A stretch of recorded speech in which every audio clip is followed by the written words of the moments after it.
네, 글로벌 브리핑입니다. 미 국채 금리가 다시 급등하면서 뉴욕 증시 3대 지수가 일제히 하락 마감했습니다. 미 국채 금리가 큰 폭으로 뛰어오르며 기술주 중심으로 증시의 불안이 다시 심화됐습니다. 애플의 주가는 이날 3.4%가량 하락했고 테슬라의 경우 7% 가까이 급락하는 흐름 보였습니다. 미 국채 금리가 급등세를 이어가며 14개월 내 최고치를 기록했습니다.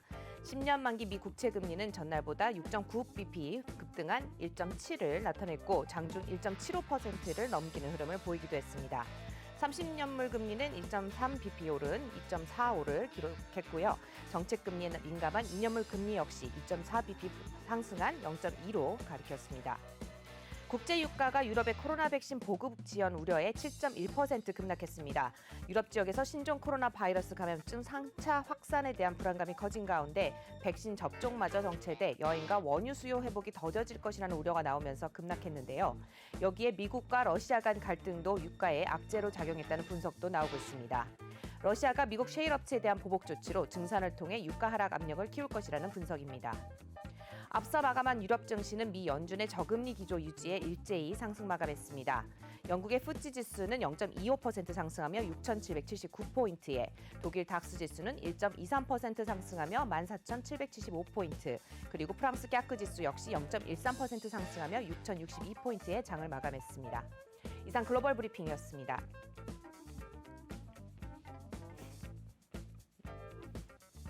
네, 시청자 여러분 안녕하세요. 금요일 오전의 아침을 열어드리는 오프닝 벨의 진행을 맡은 장혜리입니다.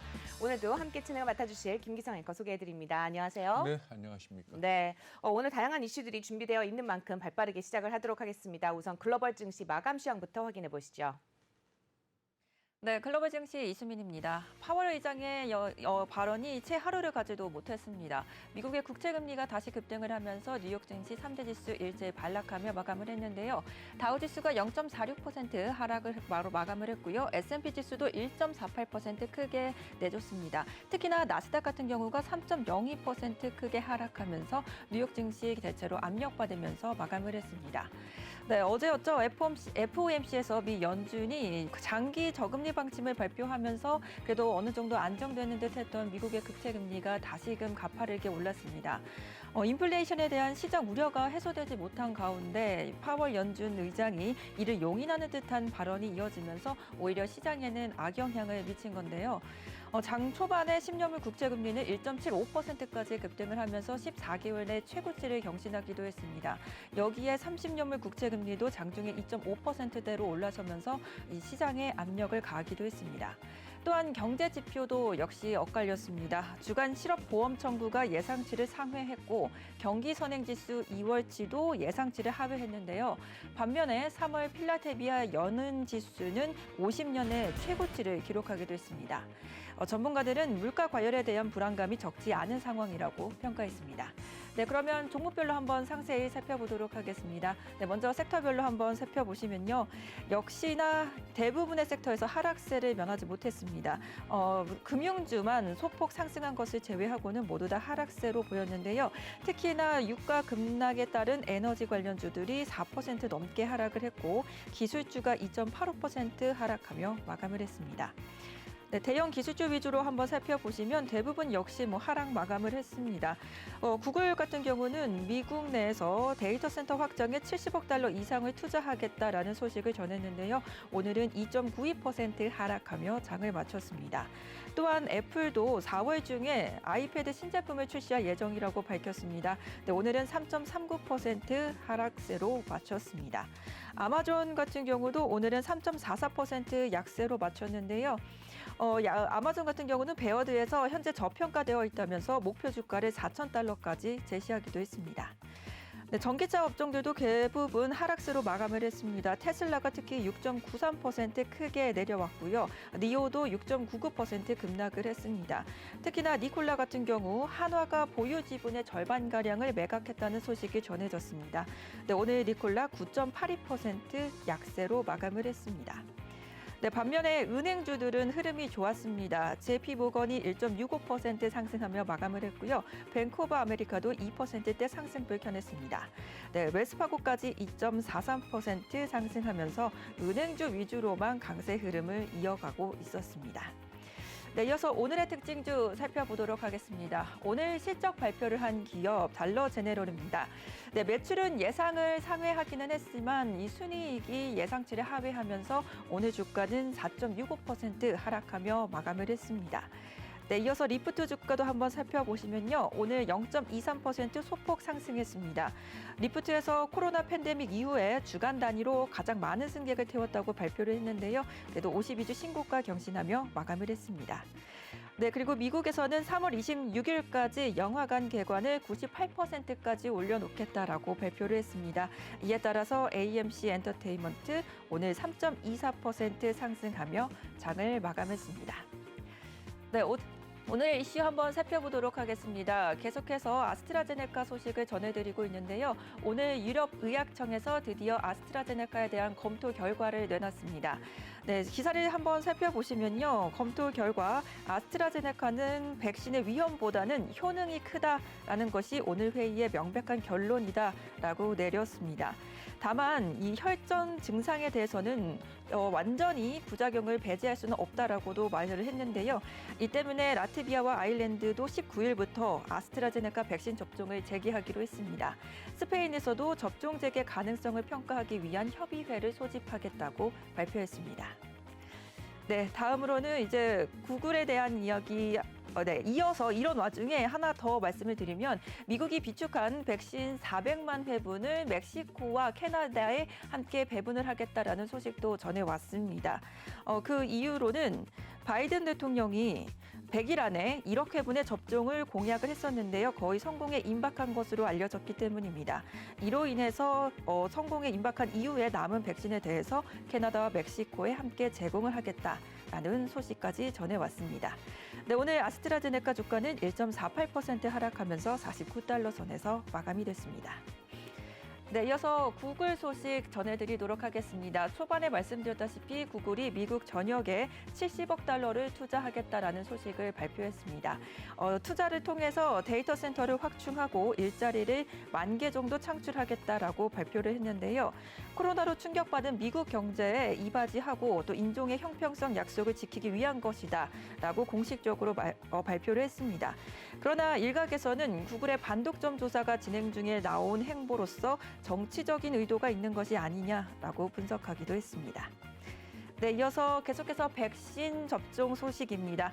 WHO에서 존슨앤존스가 만든 코로나19 백신이 코로나 변이 바이러스 예방에 효과적이라면서 이 변이 발생 지역에 사용할 것을 권고했습니다. 현재 영국발 변이 바이러스는 90개국 이상으로 확산된 상태인데요. 기존의 코로나에 비해서 전파력이 30% 이상 높은 것으로 알려져 있습니다. 네, 오늘 이런 소식에도 존슨앤존스 현재 주가 0.19% 소폭 하락하며 마감을 했습니다. 네, 계속해서 유럽 증시 한번 살펴보도록 하겠습니다. 전일에 있었던 FOMC 회의 결과에 따라서 유럽 증시는 일제히 상승하며 마감을 했습니다. 네, 독일의 닥스 지수가 1.23% 상승하며 마쳤고요. 프랑스의 까크 지수가 0.13% 소폭 상승으로 마감했습니다. 영국 지수까지 0.25% 상승하며 유럽 증시는 전일 미국 시장의 영향으로 상승 마감하는 모습이었습니다. 네, 이어서 아시아 증시도 살펴보도록 하겠습니다. 역시나 연중반 훈풍이 아시아에도 불어왔는데요. 니케이 지수가 1.01% 상승하며 마감을 했고요. 상해 종합 지수도 0.51% 강보합권에서 마쳤습니다. 홍콩의 항생 지수 1.28% 그래도 크게 상승하면서 아시아 증시도 대체로 상승장 이뤄냈습니다. 네, 이어서 상품 시장도 살펴보도록 하겠습니다. 네, 오늘 원유 가격이 급락을 했습니다. WTI가 7% 넘게 하락을 하면서 60달러 선까지 내려앉았고요. 브렌트유도 함께 7.54% 크게 내려오면서 62.87달러에 거래가 되고 있습니다. 금 가격 같은 경우는 소폭 0.31% 상승을 하면서 1,732달러 선에서 거래되고 있습니다. 네, 오늘의 주요 일정 살펴보도록 하겠습니다. 먼저 유럽 일정부터 한번 살펴보시죠. 네, 오늘 유럽에서는 여러 가지 경제 지표 발표가 예정되어 있습니다. 독일에서는 2월 생산자 물가지수 발표가 이어지고요. 영국에서는 2월 공공부문 순채무액 발표가 이어집니다. 이어서 GfK의 소비자 신뢰 지수까지 챙겨보시길 바랍니다. 네, 이어서 미국 일정도 살펴보도록 하겠습니다. 네, 미국에서는 주간 원유 시추슈 및 굴착 굴착 장비수가 이제 발표가 예정되어 있습니다. 우리 시각으로 2시에 예정되어 있는데요. 이 부분도 한번 체크해 보시면 좋을 것 같습니다. 네, 이어서 국내 일정까지 살펴보도록 하겠습니다. 네, 오늘 LG와 SK의 배터리 분쟁 예비 결정이 이어집니다. 전일에 있었던 배터리 영업비밀 침해 소송에 이어서 이번에는 특허 침해 소송에 대한 예비 결정이 이어질 텐데요. 이 결과까지 한번 체크해 보시면 좋을 것 같습니다. 네, 그리고 오늘 기획재정부에서는 3월 최근 경제 동향까지 발표가 예정되어 있습니다. 경제가 수출 회복에 힘입어서 제조업 쪽에서는 상승장이 보여지지만 내수는 위축되고 있다고 평가한 만큼 챙겨보시면 좋을 것 같습니다. 네, 지금까지 글로벌 일정과 주요 일정들 한번 살펴봤습니다.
네, 여러분의 아침을 열어드리는 오프닝벨 1부 함께하고 계십니다.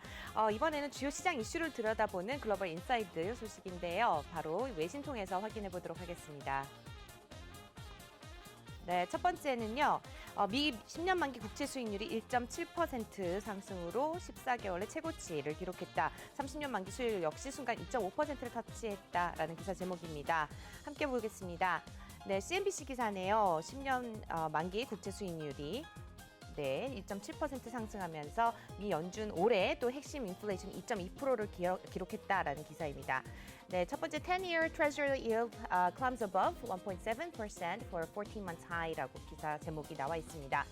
첫 번째 키포인트부터 확인해보면 좋을 것 같습니다. 미 연준은 올해 핵심 인플레이션이 2.2%를 기록할 것으로 예상을 하지만 장기적으로는 2% 수준을 유지할 것으로 예상을 하고 있다. 네, 두 번째 키포인트는요. The U.S. Central Bank으로 시작하죠. 네, 미국 중앙은행 또한 2023년까지 금리를 인상할 계획이 없고 매달 최소 1,200억 달러 규모의 채권을 매입하는 프로그램을 계속할 것이다. 라는 키포인트 두 번째였고요. 세 번째는 제니 몽거머리 스콧이네요. 거기에 수석 고정 수익 전략가 가이르바스라는 분이 수익률 변동이 연준의 예상과 제롬 파월의 수요일 성명에 대한 뒤늦은 과잉 반응이다라고 설명을 했다고 합니다. 네, 같이 한번 내용 살펴보겠습니다. 10년물 국채 수익률이 2.7%로 올랐는데 이는 연준이 금리를 조만간 인상하거나 채권 매입 프로그램을 축소할 계획이 없다는 확신에도 불구하고 1년 만에 최고 수준을 기록했다. 라고 나와 있는데 제가 클릭을 하니까 이게 다른 게 뜨네요. 네. 그리고 또 벤치마크죠. 10년물 국채 수익률은 1.719로 8bp 상승을 했고 30년 만기 국채 수익률은 2.4%로 3bp 상승했다. 또 수익률은 가격에 반비례한다. 뭐 이런 내용이고요. 수익률은 오후 거래에서 오늘 최고치에서 하락을 했고 10년물 만기 국채 수익률은 세션 초반에 1.75%를 넘어서면서 2020년 1월 24일 1.762를 기록한 이후에 최고치를 기록을 했다. 또 30년 만기 수익률 역시 2019년 8월 이후에 2.5% 이상 거래된 것은 이번이 처음이다라는 내용이 나와 있습니다. 또 미 연준이 미국 경제가 올해 40년간 가장 큰 폭의 성장률을 기록할 것으로 전망을 하면서 인플레이션도 물가 상승률도 연준의 목표치인 2%를 소폭 웃돌 것으로 시장은 예상을 하고 있다. 월가에서는 여전히 올해 달러화가 약세를 보일 것이라는 전망이 우세하지만 단기적으로 국채 금리가 오르면서 달러화 상승 압력이 될 것으로 예상을 한다. 이런 내용입니다. 또 일각에서는 이날 1.7%를 돌파한 10년물 금리가 이르면 내주에 또 2%에 도달할 수 있다는 전망도 함께 나오고 있다는 점 참고하시면 좋을 것 같습니다. 두 번째 이슈 넘어가 보시죠. 네, 두 번째 이슈는 미국과 러시아 관계 악화로 주미 대사가 긴급 소환이 되었다라는 기사입니다. 네, 파이낸셜 타임즈 기사 한번 보시겠습니다. Russia recalls ambassador to U.S. amid deteriorating relations라고 해서 기사 제목이 나왔는데요. 뭐 국내 기사에도 많이 나와서 이제 확인을 해보실 수 있겠지만은 지금 내용을 확인을 해보실 수 없는데 제가 전해드리도록 하겠습니다. 미국 국가정보국이 러시아가 지난해 미 대선에 개입했다는 발표를 한 이후에 미국과 러시아 정부의 대립이 심화가 되고 있다라고 시작을 하는데요. 러시아는 조 바이든 미국 대통령이 방송 인터뷰에서 블라디미르 푸틴 대통령을 살인자라고 한 것에 사과를 요구하면서 주미 러시아 대사를 귀국 조치시키겠다고 밝혔습니다. 근데 바이든 대통령은 17일이죠. 현지 시간으로 미국 ABC와 방송과의 인터뷰에서 푸틴을 살인자라고 생각하느냐라는 질문에 보통은 결혼할 때 이런 대답을 하는데요. I do. 네, 그렇다라고 대답을 했습니다. 바이든 대통령은 또 이날 인터뷰에서 국가정보국이 지난해 대선 때 러시아가 도널드 트럼프 전 대통령을 당선시키기 위해서 공작을 벌였는데요. 푸틴 대통령이 이를 승인했다는 내용에 대해서 이야기를 나누면서 푸틴은 대가를 치를 것이다 라고 말했습니다. 하지만 푸틴 대통령은 러시아 특유의 여유를 좀 보이는 것 같습니다. 18일이죠. 우크라이나 합병을 기념하는 화상회견에서 사람들은 자신들이 스스로를 보듯 남들을 보는 경향이 있다. 이러면서 살인자 눈에는 살인자밖에 안 보인다. 바이든 대통령의 건강을 기원한다. 이렇게 말을 했습니다. 푸틴 대통령은 러시아의 이익을 위해서 워싱턴과 앞으로도 협력을 해나갈 것이라고 말했고 또 바이든 대통령의 발언을 직접적으로 비판을 하지는 않았지만 러시아 정부와 대통령궁에서는 바이든 대통령의 발언을 격렬하게 비판하는 성명이 나왔다고 주요 외신들은 전했습니다. 드미트리 페스코프 대통령궁 대변인이죠. 매우 나쁜 발언이고 역사상 이런 적은 없었다. 미국이 러시아와의 관계 정상화를 원치 않는 것이 분명하다라고 비판을 했습니다. 러시아 외무부는 아나톨리 안토노프 주미 러시아 대사를 본국으로 소환하겠다고 밝히기도 했는데요. 러시아 외무부는 러시아와 미국 관계의 미래에 대한 긴급 협의를 위해서 소환한다고 밝혔지만 사실상 미국 정부의 발표에 대한 항의 표시라는 것을 부인하지는 않았다라는 내용이 나와 있습니다. 바이든 정부는 러시아의 미 대선 개입 의혹을 발표하기 전 이달 초에도 러시아 정부가 야권 지도자인 알렉사이 나발니 독살 시도 사건의 배후라면서 러시아 관리들과 기업들에 대한 제재 조치를 발표한 바 있다는 내용까지 확인해 보셨습니다. 이어서 세 번째 이슈 확인해 보시죠. 네, 국제유가 소식을 전해드리지 않을 수가 없을 것 같습니다. 수요 우려에 국제유가 10% 가까이 폭락했다라는 기사 제목입니다. 네, 마지막은 블룸버그인데요. 블룸버그 확인이 좀 어려운 것 같아서 다른 통신을 통해서 블룸버그 기사 확인해 보도록 하겠습니다. Oil prices fall nearly 10% on renewed demand concerns라는 기사 제목을 확인해 보실 수 있고요. 단기 수요 우려와 달러 상승이 충돌을 하면서 국제 유가가 지난 10월 이후 가장 큰 장중 하락세를 보였다라고 기사가 시작을 하고 있습니다. 서부 텍사스산 원유가 여기서는 6% 이상 하락을 했다고 나와 있지만 사실 7% 이상 하락을 했죠. 뉴욕 상업거래소에서 거래되는 WTI 4월 인도분 종가 배럴당 7.85% 내린 59.53달러고요. 새벽 4시 35분쯤이었습니다. 4월물은 58.20달러까지 떨어졌었고 5월물 같은 경우는 58.28달러까지 떨어졌다는 점 함께 참고해 보시면 좋을 것 같습니다. 지난해 9월 8일 이후에 일일 최대 하락 기록인데요. 브렌트유도 8% 이상 급락하는 흐름을 보였고 블룸버그에서 달러 현물 지수 0.5%까지 상승하면서 통화로 가격이 책정된 상품의 매력을 약화시켰다라는 기사입니다. 브렌트유가 배럴당 71달러를 넘어서면서 이달 초 미국 원유가 67달러를 돌파한 이후에 선물은 역추적됐다. 이렇게 나와 있네요. 근데 중국이 구매를 억제하고 아시아의 실물 시장 약점을 만회했다. 또 세계 일부 지역에서는 불안정한 코로나19 백신 출시는 단기적으로 완전한 수요 회복에 어려움을 겪고 있다라는 기사가 나오고 있습니다. 네, 그리고 이어서 US Bank Wealth Management의 선임 투자 전략가죠. 로브 하워스네요. 네, 일부 주기적 거래에서 위험을 감수하는 순간이며 국제유가는 우리가 전 세계적으로 아직은 재개정되지 않았기 때문에 거래 범위의 하단을 테스트할 것이다. 네, 아직은 다 하락을 한 게 아니다라는 의미의 발언을 했습니다. 우리는 미국과 영국, 이스라엘 이외의 지역에서도 백신에 뒤처져 있고 유럽 일부 지역은 중단해야 한다라는 의견까지 제시를 했네요. 유가 하락은 상품 거래의 고문에 매수 포지션 해소와도 관련이 있다라고 기사가 나와 있는데요. 일일 가격 상승 또는 손실이 3%를 초과하게 되면은 계좌 그룹이 빠르게 언로드할 수 있다라고 또 설명을 하고 있습니다. 헤드라인 가격 외에도 원유에 가장 근접한 시간대는 취약한 단기 전망을 반영하고 있다. 그러면서 전월 계약은 다음 달까지 할인 거래가 되고 있고 브렌트는 공급 부족을 알리는 강세 구조가 약화되고 있다라는 기사까지 내놓고 있습니다. 정서가 바뀌었고 단기 공급이라든지 수요 고려 사항이 올해 3분기에 도착할 아주 밝은 전망의 미래에 일시적으로 그림자를 들이우고 있다라고 기사를 내놓았네요. 여기까지 확인해 보시겠습니다.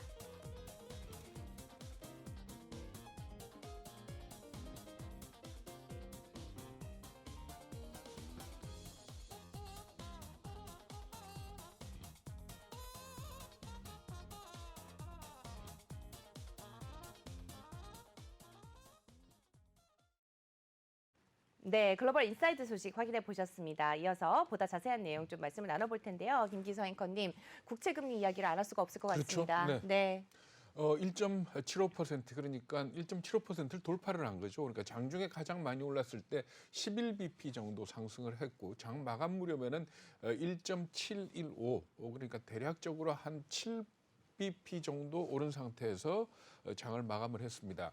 사실 이걸 두고 FOMC에 대한 해석의 차이다 이렇게 볼 수가 있을 것 같은데 사실 어제 나왔던 그 FOMC의 회의 결과를 보면 실질 금리는 올라갈 수밖에 없지 않느냐 하는 그런 지적들이 있었거든요. 네. 왜냐하면은 우리 잘 아는 얘기지만 금리를 결정하는 요인이 여러 가지 있지만은 가장 중요한 게 성장률하고 물가 상승률입니다. 근데 FOMC가 뭐라고 얘기를 했는가 하면 성장률 전망치도 4.2에서 6.5로 높였고 또 물가 상승률 전망치도 1.8에서 2.2로 높였거든요. 그러면서 채권 시장에 대한 언급은 전혀 없었습니다. 그렇기 때문에 당연히 금리가 올라가는 그런 상황으로 보시면 될 것 같은데 네.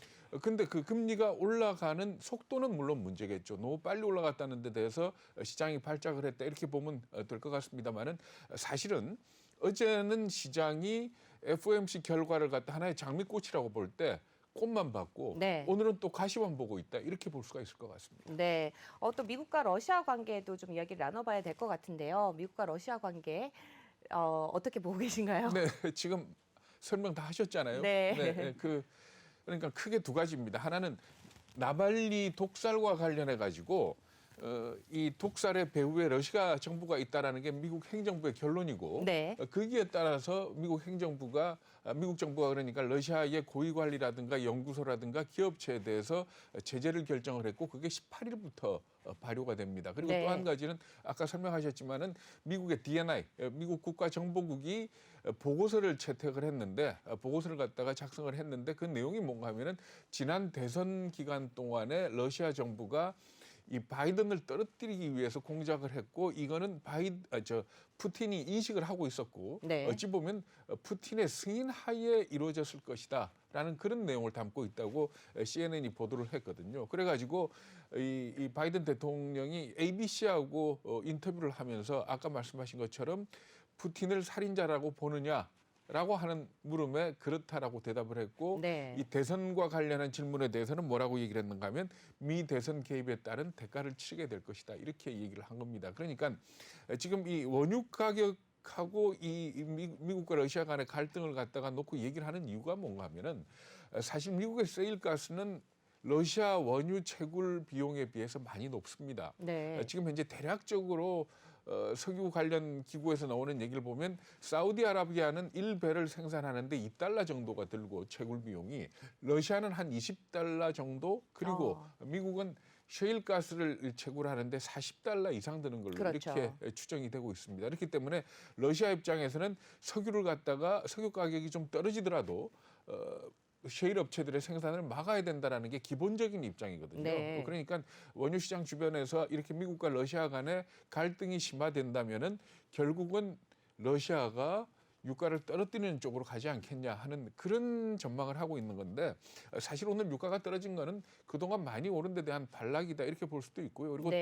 또 유럽 쪽에서 지금 현재 코로나 관련해 가지고 3차 대유행 얘기가 나오고 있거든요. 맞습니다. 이런 것 때문에 아마 전반적인 수요에 대한 걱정도 크게 작용을 했다 이렇게 볼 수가 있습니다. 네, 어떻게 보면 그냥 엎친 데 덮친 격으로 이제 동시다발로 이런 사건들이 일어나서 그렇게 국제 유가 가격이 큰 폭으로 급락을 한 게 아닌가 싶습니다. 제가 사실은 아까 미국과 관련했을 때 지표 얘기를 제가 빠뜨린 것 같아요. 지표에 대해서 네, 좀 그렇죠. 엇갈리는 상황이 되었죠. 네, 그 미국 경제 지표 중에서 뭐 늘 나오는 겁니다만은 신규 실업수당 청구 건수 같은 경우에 77만 건, 4만 5천 건이 늘었고 시장이 예상했던 70만 건보다도 꽤 많은 겁니다. 그런데 여기에 의미를 부여하는 이유는 뭔가 하면은 사실 미국이 지금 백신 접종 속도가 빨라지고 일부 지역에서 봉쇄 완화 조치가 좀 이르긴 하지만 진행이 되고 있거든요. 네. 그렇게 된다면은 아무래도 이 고용 부분이 좀 빨리 개선이 되지 않겠느냐 기대를 했는데 실제는 그렇지 않다는 부분이 좀 걱정이 되는 부분이고요. 필라델피아 제조업 지수 같은 경우에는 너무 좋게 나왔습니다. 그러니까 네. 이게 73년 이후에 최고치를 기록을 했다 이렇게 나오고 있는데 그러니까 0을 기준으로 합니다. 필라델피아 제조업 지수도 0을 기준으로 플러스면은 경기 확장, 마이너스면은 경기 위축인데 얼마가 나왔는가 하면 51.8이 나왔습니다. 근데 네. 시장에서 예측했던 게 23이었습니다. 그러니까 엄청나게 좋게 나온 거죠. 그러네요. 그러니까 제조업에 대한 어떤 경기 전망은 좀 좋아진다 이렇게 볼 수가 있고요. 그리고 사실 간밤에 놓은 경기 지표 중에서 또 관심을 끄는 게 하나 있는데 뭔가 하면은 컨퍼런스 보드가 내놓는 2월달 경기 선행 지수입니다. 이걸 왜 관심을 갖는가 하면은 이 컨퍼런스 보드라는 거는 민간 경제 예측 기구로 미국의 대표적인 기구인데 이 컨퍼런스 보드의 경기 선행 지수는 한 10개 정도의 경제 지표를 묶어 가지고 계산을 해내는 겁니다. 그런데 이 지수하고 S&P 500 지수를 비교를 해보면 상당히 상관관계가 높습니다. 그래서 이 경기 선행 지수가 컨퍼런스 보드의 경기 선행 지수가 하락으로 반전되면 주가가 떨어지고 상승으로 올라가면 S&P 500 지수가 올라가는 그런 움직임을 보이는 경우가 참 많습니다.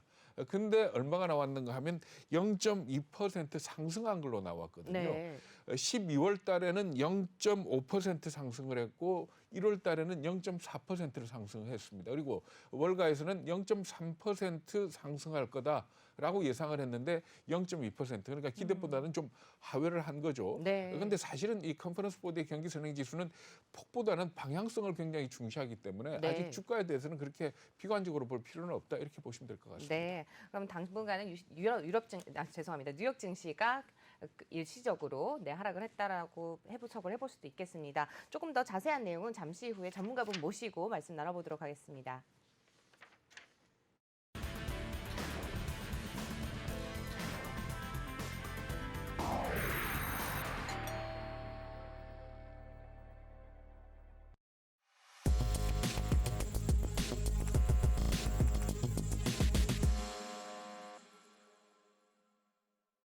네, 글로벌 인사이드 소식 함께 말씀 나눠봤습니다. 보다 자세한 내용 좀 말씀 나눠볼 텐데요. 전문가분 오늘도 자리해 주셨네요. 네, 멀린 78의 이민호 전문가 자리해 주셨습니다. 안녕하세요. 안녕하십니까? 네. 네, 유가가 급락했는데 제가 급락을 하고 있는 느낌이 듭니다. 네, 글로벌 인사이드 소식 첫 번째 이슈로 아무래도 국채금리 이야기 안 해볼 수가 없겠죠. 간밤에 뉴욕 증시가 굉장히 큰 폭으로 하락을 또 했습니다. 네, 많이 하락했습니다. 이제 금리가 국채 금리가 튀었는데 이거 여기서 말씀드리면 이게 저희 그 MBN의 그 오프닝 벨이 거의 1타 방송이 되는 것 같은 느낌인데요. 맞습니다. 예, 네. 예, 금리 얘기하고 나면 2, 3일 안에 바로 표시가 나니까요. 예, 국채 금리가 1.75% 이제 최고점이 1.75% 그러니까 1.7%가 넘게 됐는데 이걸 보니까 2019년 연말 수준까지 이제 그렇죠. 도달했더라고요.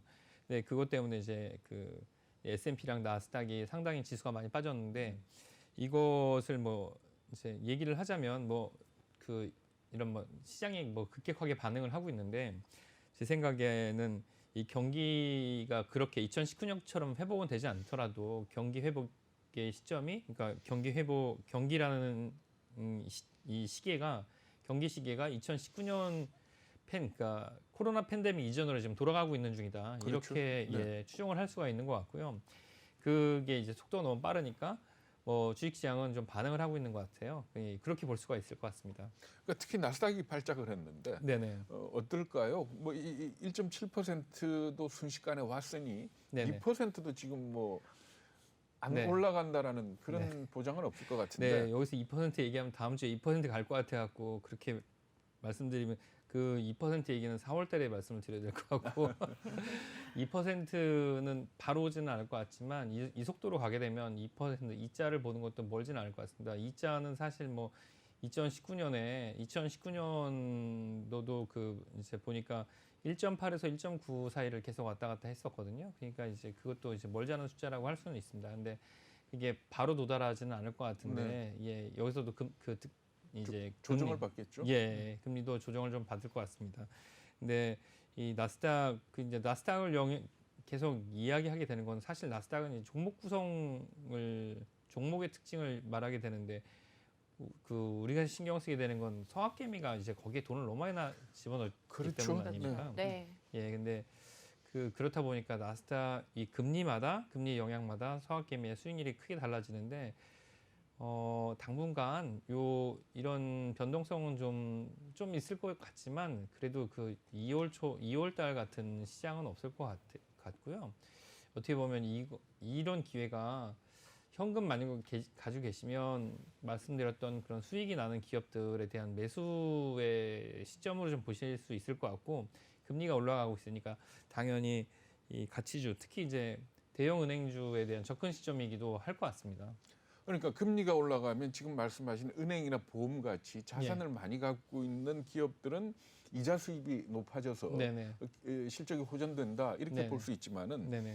사실 나스닥을 두고 얘기할 때 닷컴 버블 얘기를 하는 경우가 많지 않습니까? 그런데 닷컴 버블 때는 대부분의 기업들이 실적이 없는 네네. 꿈을 먹고 사는 기업들이었잖아요. 네네. 그런데 네네. 지금 나스닥은 보면은 사실 뭐 애플이나 네네. 구글이나 네네. 뭐 기술 기업들 그러니까 네. 꼭 나스닥이 아니더라도 그러니까 네네. 기술 기업들 보면은 정말 괜찮은 탄탄한 실적을 갖고 있는 기업들은 네. 사실은 좀 예외로 봐야 되는 거 아닙니까? 예, 그렇죠. 이게 말씀하신 대로 꿈 이야기가 나와서 그런데 우리가 보통 기본적으로 회사를 평가할 때 PBR 얘기하고 뭐 이제 청산가치, 장부가치를 얘기하고 PER 얘기하고 뭐 주당순이익 네네. 얘기하고 요즘에는 얘기하는 게 PSR, 뭐 매출로 회사 가치를 네. 얘기하고 뭐 좀 아직도 좀 시장에서 받아들이기 어려운 얘기가 PDR, 뭐 꿈으로 회사를 평가한다. 예, PDR 드림으로 평가한다. 뭐 이런 얘기가 있는데 PBR, PBR, PER, PSR, PDR 이렇게 점점 올라가지 않습니까? 네. 올라갈 때 올라갈수록 고층 빌딩이면 바람이 불면 이제 쉽게 많이 흔들리는 흔들리죠. 것처럼 뭐 기초가 가까울수록 적게 흔들리는데 이 PDR에 이제 기대서 투자하는 그런 기업일수록 거의 뭐 바람 좀 세게 불면 없어질 수 있겠죠. 네. 그런데 말씀하셨던 그런 빅테크 기업들은 이미 청산하더라도 자산이 너무나 많고 그렇죠. 예, 이미 순이익이 많이 나고 있으니까 그런 기업들에 투자하셨던 분들은 뭐 매수나 뭐 투자를 계속 유지하셔도 가만히 계셔도 배당도 받으실 수 있고 그 기업이 시장 지배적 가치를 유지하고 있으니까 이런 금리 상승에서는 큰 그렇게 영향은 없을 것 같습니다. 근데 뭐 요즘 유행하고 있는 스펙 투자라든지 예, 잘 이 방송 보고 계신 미국에 계신 제 지인분들 예, 꼭 명심하십시오. 제발 좀 스펙 좀 그만하시고 네, 네, 그런 스펙 투자나 그리고 이제 매출이 나지 않는데 계속 자금 수요만 되고 있는 그런 네. 기업들에 대한 투자는 비중을 줄이시는 게 오히려 좀 맞다고 볼 수가 있겠죠. 이렇게 금리가 급등하고 있으면. 네. 네. 뭐 계속 아침 방송 통해서 누누이 말씀을 해주셨고 어제 같은 경우도 속도의 문제지 사실상 뭐 2% 금리가 문제가 되는 건 아니다라고 이제 언급을 좀 해주셨던 것 같은데 네네. 사실 뭐 연준이 FOMC를 이제 하고 나서 네. 올해 물가 상승률이라든지 전망치를 올려잡은 게 화근이 됐다 이런 얘기가 나오고 있거든요. 이 네. 부분에 대해서는 어떻게 생각하세요? 이게 연준이 에서 발언을 했던 이제 연준 의장이 말씀하셨던 발언 내용은 어떻게 보면 이제 경기 회복에 대한 자신감이었지 않습니까? 그렇죠. 네. 예, 경기 회복에 대한 자신감은 경기가 좋아질 거라는 것, 뭐 경기가 어떻게 보면 지금보다 더 따뜻해진다, 경기가 과열된다, 뭐 이렇게 이야기할 수 있는데 경기가 과열되는 측면이 지금보다 과열된다 그러면 당연히 인플레이션은 동반이 되는 측면이 네. 있으니까 그 인플레이션을 목표로 하고 있고 지금 저물가 상황, 그 경기가 뭐 따뜻해지고 있지 않고 경기가 이제 어떻게 보면 얼어 있는 상태를 녹이려고 하는 연준 입장에서는 이런 상황을 기대하고 있었다고 볼 수가 있습니다. 그러니까 이 정도 인플레이션, 이 정도의 어떤 금융시장의 변동성이나 그런 것들은 연준 입장에서는 뭐 바라는 바라고 할 수도 있고요. 그리고 또 이런 재정 정책을 쓰는 정부 입장에서도 이렇게 뭐 인플레이션이 올라가고 물가가 올라가고 그리고 또 지출이나 뭐 이런 것들이 올라가야 지금 어떻게 보면 이제 바이든 행정부에서의 이제 내년 내후년에 목표로 하고 있는 세수를 확충하려고 하는 그런 것과 또 장기적으로 연관이 될 수가 있을 겁니다. 네. 그러니까 이제 어떤 경기에 대한 발언, 뭐 그것 때문에 인플레이션이 왔다. 이것은 어떻게 보면 속마음은 알 수 없지만 당연히 유도가 됐다고 좀 볼 수가 있겠죠.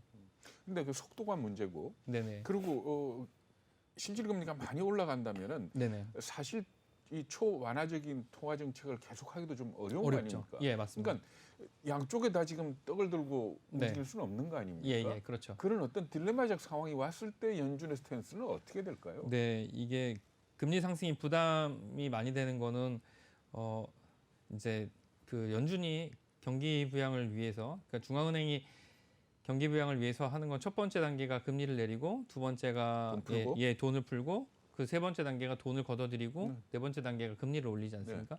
근데 지금 돈을 걷어들이는 단계는 아니지 않습니까? 예. 아직 따뜻해지지 않았으니까. 예. 근데 금리 이제 시중금리가 이렇게 빠르게 올라가면 풀었던 돈에 대한 부담감이 커지기도 하지만 네. 1차적으로는 이제 대출이 많은 기업이나 네. 가게가 부담이 되죠. 예, 실제 부담이 될 겁니다. 이제 경기가 좋아지는 속도가 경기 회복 속도에 제한이 좀 걸릴 것 같습니다. 네. 그러니까 그거에 대한 어떤 조치를 하게 될 텐데 아직까지는 그렇게 보지는 않고요. 그게 아직 2019년이나 2018년 수준까지 금리가 이렇게 올라가진 않았기 때문에 그때도 경기가 그렇게 좋지는 경기가 그때 2019년만 하더라도 경기가 하락 추세에 있다. 네. 이렇게 보여졌던 건데 네. 지금 2019년부터 하락하던 경기가 2020년에 아주 눌러져 있지 않습니까? 네.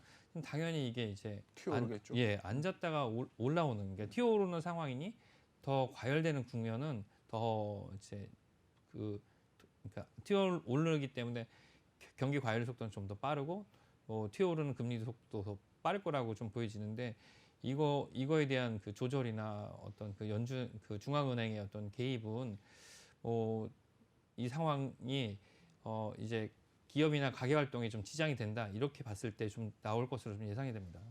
네. 뭐 사실 그동안 연준이 이제 계속해서 발언을 했던 부분이 어떻게 완화시키지를 못했던 것 같은데 시장 달리기를 하지 못했던 것 같은데 네. 향후에라도 좀 긴급적으로 네. 다시 발표를 할 가능성은 없다고 보는 게 맞겠죠? 예, 그렇게 바라는 것은 나스닥의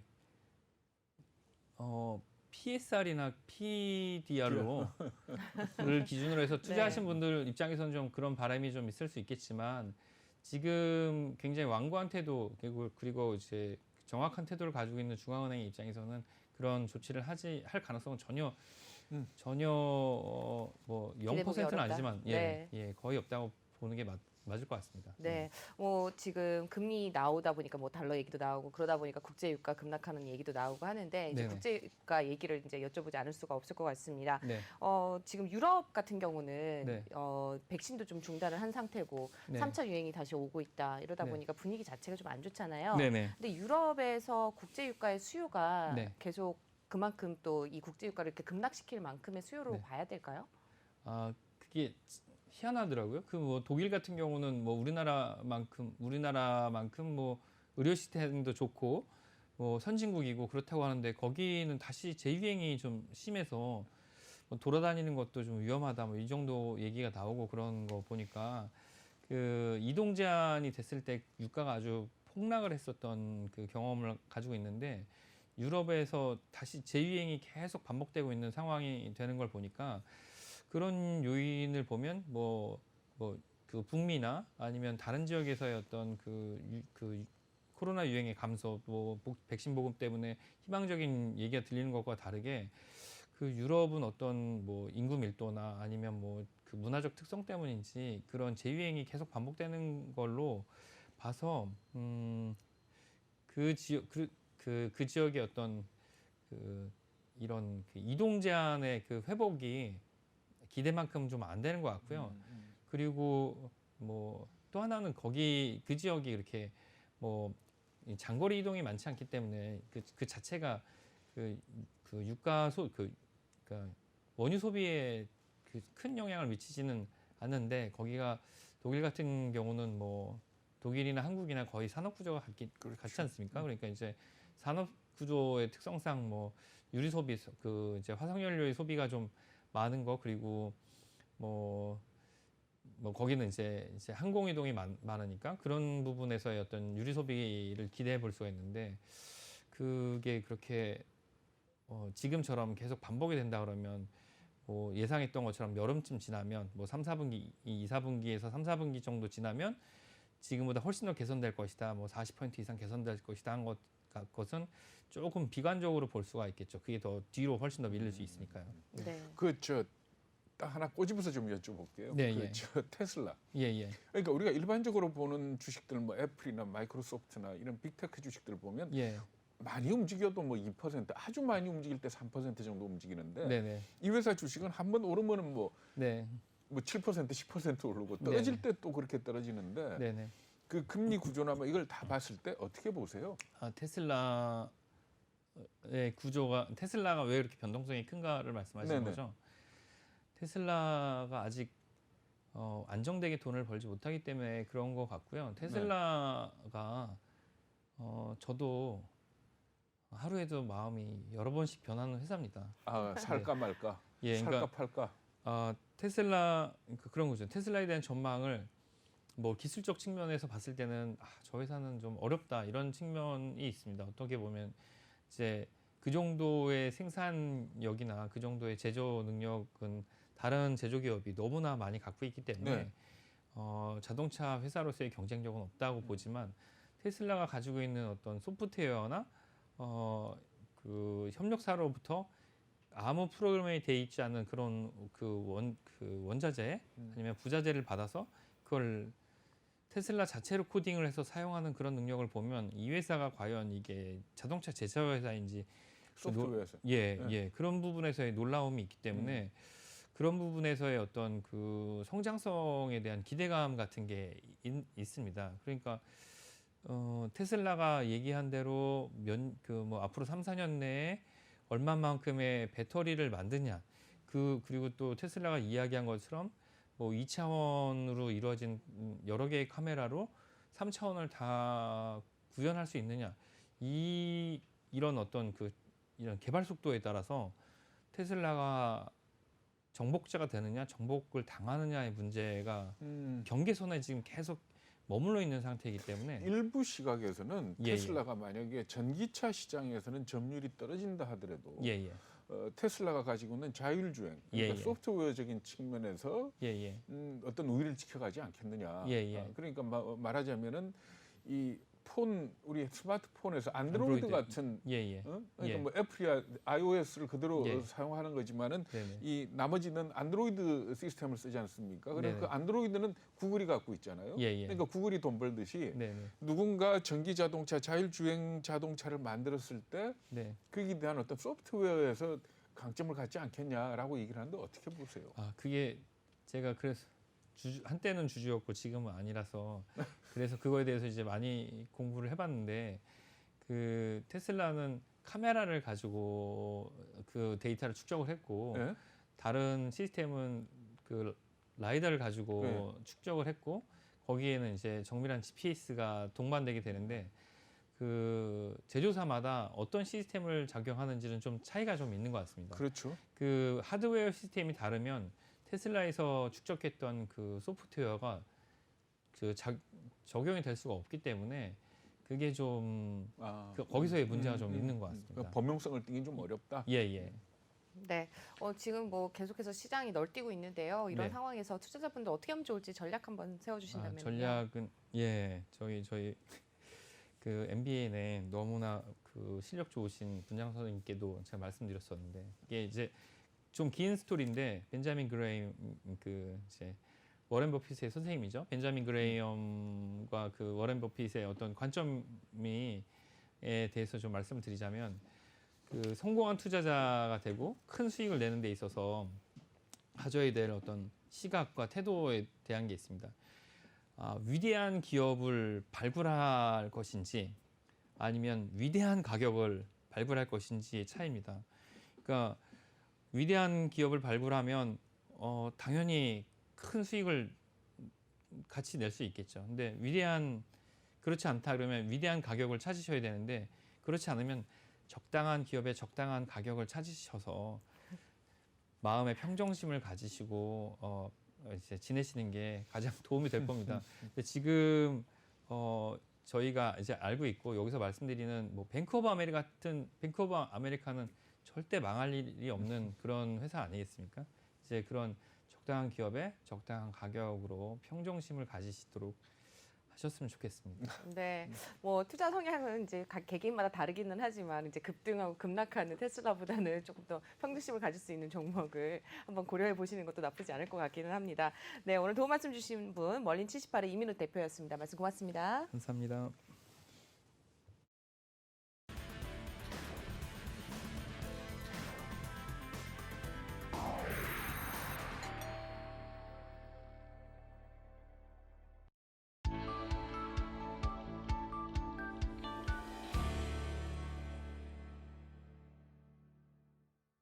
네, 개인 투자자분들의 매매 종목을 통해서 알아보는 투자의 흐름을 읽어보는 코너죠. 전문가분 전화 연결해서 확인해 보도록 하죠. 박철순 전문가 전화 연결되어 있습니다. 안녕하세요. 네, 안녕하세요. 네, 전일장 개인 투자자들의 투자 종목들은 어땠나요? 네, 일단 뭐 거래소에서의 매수 상위 종목들을 살펴볼 텐데요. 자, 첫 번째로는 LG화학을 가장 많은 개인 투자자분들이 매수를 한 종목이었습니다. 자, 두 번째로는 코덱스 200 선물 인버스 곱 상품이었는데요. 이 상품 같은 경우는 우리나라 지수가 코스피 200 지수가 오히려 빠지면 상승을 하게 되는 반대로 투자를 하는 상품이라고 보시면 될 것 같습니다. 자, 세 번째로는요, LG전자를 가장 많이 매수를 했고요. 네 번째로는 삼성전자, 우선주, 다섯 번째로는 가장 최근에 핫했던 종목들입니다. SK 바이오사이언스, 다음으로는 SK 이노베이션, 한국전력, OCI, LG 이노텍, 코덱스 인버스 순으로 가장 많은 매수세가 몰렸습니다. 반면에 거래소에서 개인 투자자분들이 가장 많이 매도한 상품을 보면요, 삼성전자였고요. 두 번째와 세 번째는 우리나라 대표적인 플랫폼 비즈니스를 하고 있는 네이버와 카카오, 다음으로는 기아차였고요. 다음으로는 KTNG와 SK 하이닉스, 그리고 코덱스 레버리지와 현대차, 삼성 SDI 순이었습니다. 자, 다음으로 코스닥 시장에서 개인 투자자분들이 가장 많이 매수했던 종목을 보면요. 첫 번째로는 알테오젠이었고요. 두 번째로는 셀트리온 헬스케어, 파라다이스, 셀리버리, YG 엔터테인먼트, 시젠, 그리고 동국제약과 네오 이민텍 순이었고요. 반대로 가장 많은 매도를 했던 종목을 보면 가장 첫 번째로는 박셀바이오였습니다. 두 번째로는 우리기술투자, 테스, NHN 한국사이버결제, 이녹스 첨단소재, 인터파크, 카카오게임즈와 세트레가이 순으로 가장 많은 매도세가 몰렸다라고 볼 수 있을 것 같습니다. 네, 전반적인 개인들의 투자 흐름은 어땠는지도 짚어주시죠. 네, 일단은 거래소에서의 현재 개인 투자자분들의 수급 현황을 좀 보면요. 특징적인 부분들이 있습니다. 바로 개인들이 가장 많이 매수했던 두 번째 종목으로 코덱스 200 선물 인버스 곱 상품이 있었는데 앞서도 말씀드렸다시피 이 상품은 지수가 오히려 빠져야 오르는 상품입니다. 한 10번째 정도로 또 순매수가 많이 들어왔던 거에 보면 코덱스 인버스 역시나 지수의 반대로 베팅을 하는 상품인데 현재 개인들의 거래소 순매수 현황을 보면요. 역시나 지수가 조금 고점에 올라와서 조정을 받지 않겠느냐라는 관점에서 지금 지수 하락에 베팅을 하고 있다고 보시면 될 것 같고요. 그렇기 때문에 순매도 상위 종목 중에 코덱스 레버리지가 있었죠. 국내 증시가 올라갈 때 함께 상승하는 상품 같은 경우는 오히려 매도하는 모습을 보였습니다. 자, 그런데 지금 제가 기관들 흐름을 좀 보여드릴 텐데 기관들은 오히려 반대의 흐름을 보였습니다. 기관들이 가장 많이 순매수했던 종목들 중에 네 번째로 코덱스 레버리지, 즉 지수의 상승에 베팅하는 ETF 상품이 있었고요. 역시나 코덱스 코스닥 대고속 선물도 역시나 지수 코스닥 상승에 베팅하는 상품인데 기관들 같은 경우는 오히려 매수를 많이 했습니다.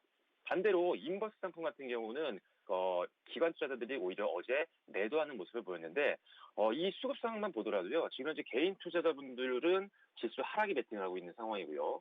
기관들은 오히려 지수 상승에 베팅을 하고 있는 상황이라고 보실 수 있을 것 같습니다. 네, 마지막으로 투자 전략도 한번 짚어주시면 어떨까요? 네, 일단 어제 전일 미국 시장이 좀 흔들렸습니다. 자, 지금 미국 10년물 국채 수익률을 나오고 있는데 어제 좀 급등이 나오면서 전반적으로 미국 증시도 하락 마감하는 모습을 보였습니다. 일단 금리가 상승하게 되면 증권시장에서의 자금 이탈에 대한 부담감이 좀 생길 수가 있기 때문에 증시는 조금 악재로 작용을 하고 있는데 자, 그러다 보니까 금리 상승에 대한 수혜주들만 어제 좀 강한 모습 보였고요. 특히나 직접적인 좀 타격이 예상이 되고 있는 성장주들 같은 경우는 상당히 낙폭을 늘리는 모습을 보였습니다. 자, 그래서 아무래도 오늘 우리나라 증시 같은 경우도 비슷한 흐름을 좀 보일 것 같은데 일단 은행주와 같은 이런 금리 상승 수혜주 같은 경우는 좋은 흐름 좀 예상이 되고요. 대표적인 성장주들 같은 경우는 오늘 하락이 좀 예상이 되니까 자금의 비중이 좀 성장주에 많이 쏠려 있는 분들이라면 오늘은 잠시 현금화 또는 비중을 축소시켜 놓는 전략도 변동성을 좀 대비할 수 있는 상황이 될 것 같습니다. 특히 오늘 새벽 같은 경우에는 이제 유럽 중앙은행 수하들의 연설이 예정이 되어 있습니다. 지금 코로나라든지 기타 여러 가지 대외 변수가 계속적으로 바뀌어 나가면서 지금 유럽 중앙은행에서도 어떤 정책적인 부분들을 언급을 해줄지 기대가 되고 있는데요. 이번 유럽 중앙은행의 어떤 발표들이 시장을 좀 안정화시킬 수 있는데 좀 기대를 좀 해보고 있는 상황입니다. 자, 일단 지금 오늘 시장 변동성이 충분히 생길 수 있는 장인 만큼 공격적인 베팅보다는 신규 종목 진입 시에는 반드시 분할 매수 그리고 1분기 실적 개선이 기대되는 종목들 위주로 대응하시고 성장주는 앞서 말씀드린 대로 잠시 비중을 축소하는 전략도 필요하다라고 말씀을 드리겠습니다. 네, 말씀 고맙습니다. 오늘 잘 들었습니다. 감사합니다. 네, 박철순 전문가였고요. 저희는 지금 동시효과 상황이 개장이 된 만큼 동시효과 상황 확인해 보도록 하겠습니다. 이수민 캐스터 나와주시죠. 네, 시황센터 이수민입니다. 현재 장 개장을 한 9분여 정도 앞두고 있는 상황인데요. 어제 미국 시장이 조금 흔들리는 모습을 보였기 때문에 우리 시장도 좀 영향을 받지 않을까라는 생각에 잠을 드신 분들이 많으실 것 같습니다. 그렇다면 동시효과 상황 보면서 한번 상황을 한번 살펴보시죠. 네, 먼저 이 지수부터 한번 살펴보겠습니다. 네, 코스피 지수 현재 0.7% 하락하며 출발이 예상되고 있습니다. 역시나 하방 압력 받으면서 출발될 것으로 보여지는데요. 3,044포인트 선에서 출발될 것으로 예상됩니다. 네, 코스닥도 함께 1.09% 하락하며 출발할 것 같은데요. 현재 939포인트 선에서 출발할 것으로 예상되고 있습니다.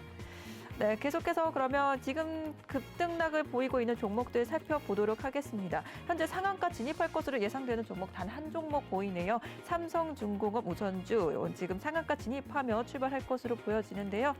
네, 지금 41만 1,000원 선에서 출발할 것으로 보여집니다. 네, 이어서 계속해서 SK바이오사이언스도 지금 현재 29.29% 상승하면서 출발 대기하고 있는 상황입니다. 지금 현재 예상 체결가 21만 8,500원 선에서 출발될 것으로 보여집니다. 이어서 휴마시스 살펴보시면요. 26.42% 급등세 보여주면서 출발할 것으로 보여집니다. 네, 휴마시스도 이제 셀트리온과 신속항원 진단키트 국내용 허가를 받았다는 소식이 어제 전해졌죠. 지금 현재 예상 체결가 8,040원에서 대기하고 있는 상황입니다. 네, 부국철강 살펴보시겠습니다. 부국철강 현재 1.22% 상승을 켜내면서 출발할 것으로 보여집니다. 네, 지금 4,150원 선에서 대기하고 있습니다. 네, 기가레인 살펴보시면요. 현재 19.35% 급등세 출발 예상되고 있습니다. 2,190원 선에서 출발할 것으로 보여집니다. 필로시스 헬스케어 살펴보겠습니다. 현재 19.17% 상승하면서 출발 대기하고 있는데요. 2,860원 선에서 체결될 것으로 보여집니다.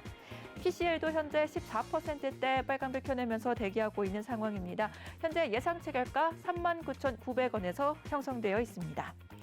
이어서 한미사이언스 한번 살펴보시면요. 오늘 13%대 상승장으로 출발 예상되고 있습니다. 네, 어제 롤로틴스가 한국의 30번째 신약으로 시판 허가를 받았다는 소식이 전해지고 있는데요.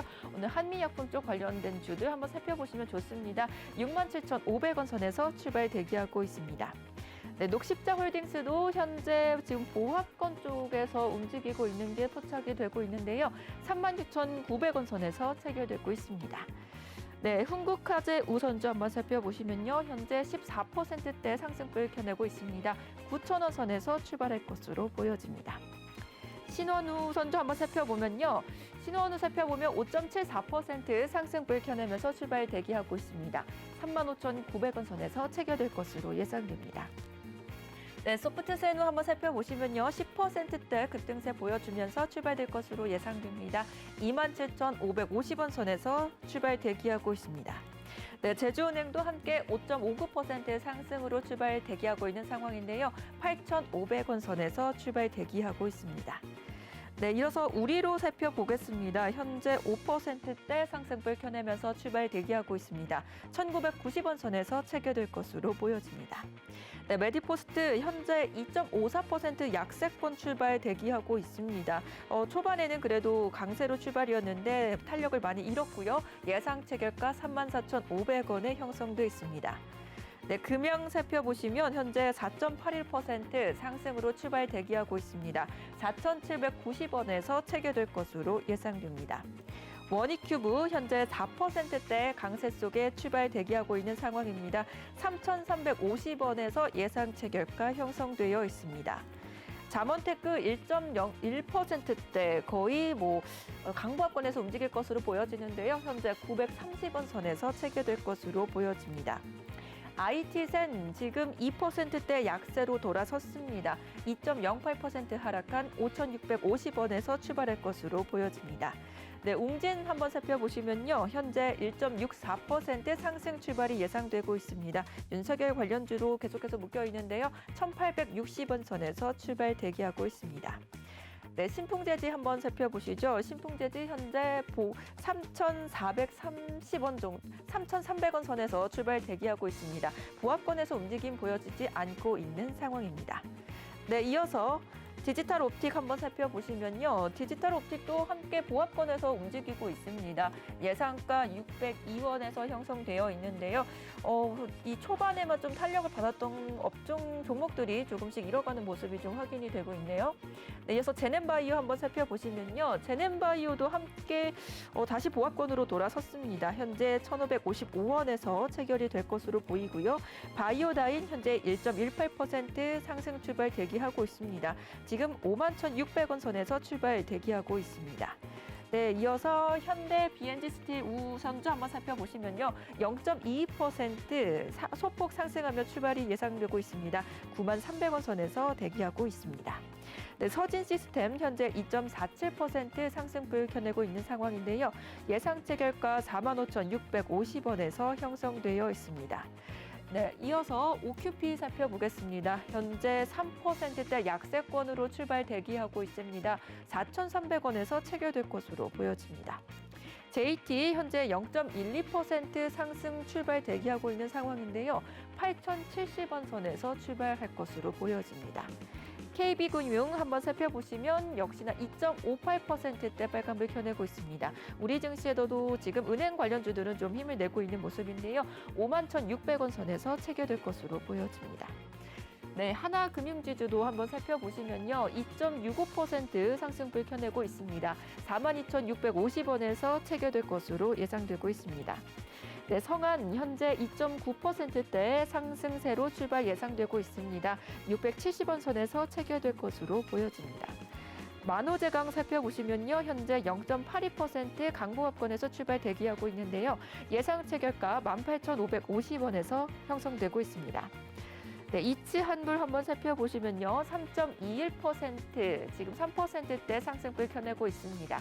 28,850원 선에서 출발 대기하고 있습니다. 대한제당 우선주 한번 살펴보시면요. 현재 1.39% 약세권 출발 대기하고 있습니다. 17,800원 선에서 출발할 것으로 보여집니다. 네, 형지 엘리트 현재 보합권 정도의 움직임 보여주고 있습니다. 4,010원에서 대기하고 있는 상황입니다. 랩지노믹스 현재 3.24% 출발할 것으로 보여집니다. 현재 예상 체결가 17,550원에서 형성되어 있습니다. 네, 베스파도 현재 0.26% 상승분으로 출발 대기하고 있는 상황인데요. 19,600원 선에서 체결될 것으로 보여집니다. 네, 이어서 한화생명 2%대 상승하며 출발될 것으로 보여집니다. 3,150원 선에서 대기하고 있습니다. 네, 디지털 대성 한번 살펴보시면 0.95% 약세권으로 출발할 것으로 보여지네요. 예상 체결가 7,270원에서 형성돼 있습니다. 네, 코스나인도 지금 1%대 상승불로 상승불 켜내면서 출발 대기하고 있는 상황입니다. 1,365원에서 체결될 것으로 보여집니다. 코스온 현재 0.34% 하락세 보여집니다. 4,405원 선에서 출발할 것으로 보여집니다. 휴스틸 현재 1.68% 약세로 전환을 했습니다. 9,380원에서 예상 체결가 형성돼 있습니다. 네, 빅텍 2.25% 상승하며 출발될 것으로 보여지는데요. 7,730원에서 대기하고 있는 상황입니다. 네, 지금까지 동시효과 상황 살펴봤고요. 좀 이따 개장 상황에서 살펴보겠습니다.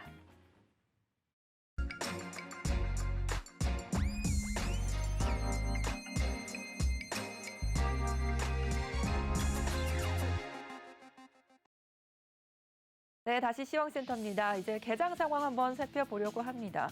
하루 만에 계속해서 뉴욕 증시가 모습을 바꿔서요. 오늘은 또 어떤 영향을 미칠지 예상을 하기가 좀 힘들 것 같긴 하십니다.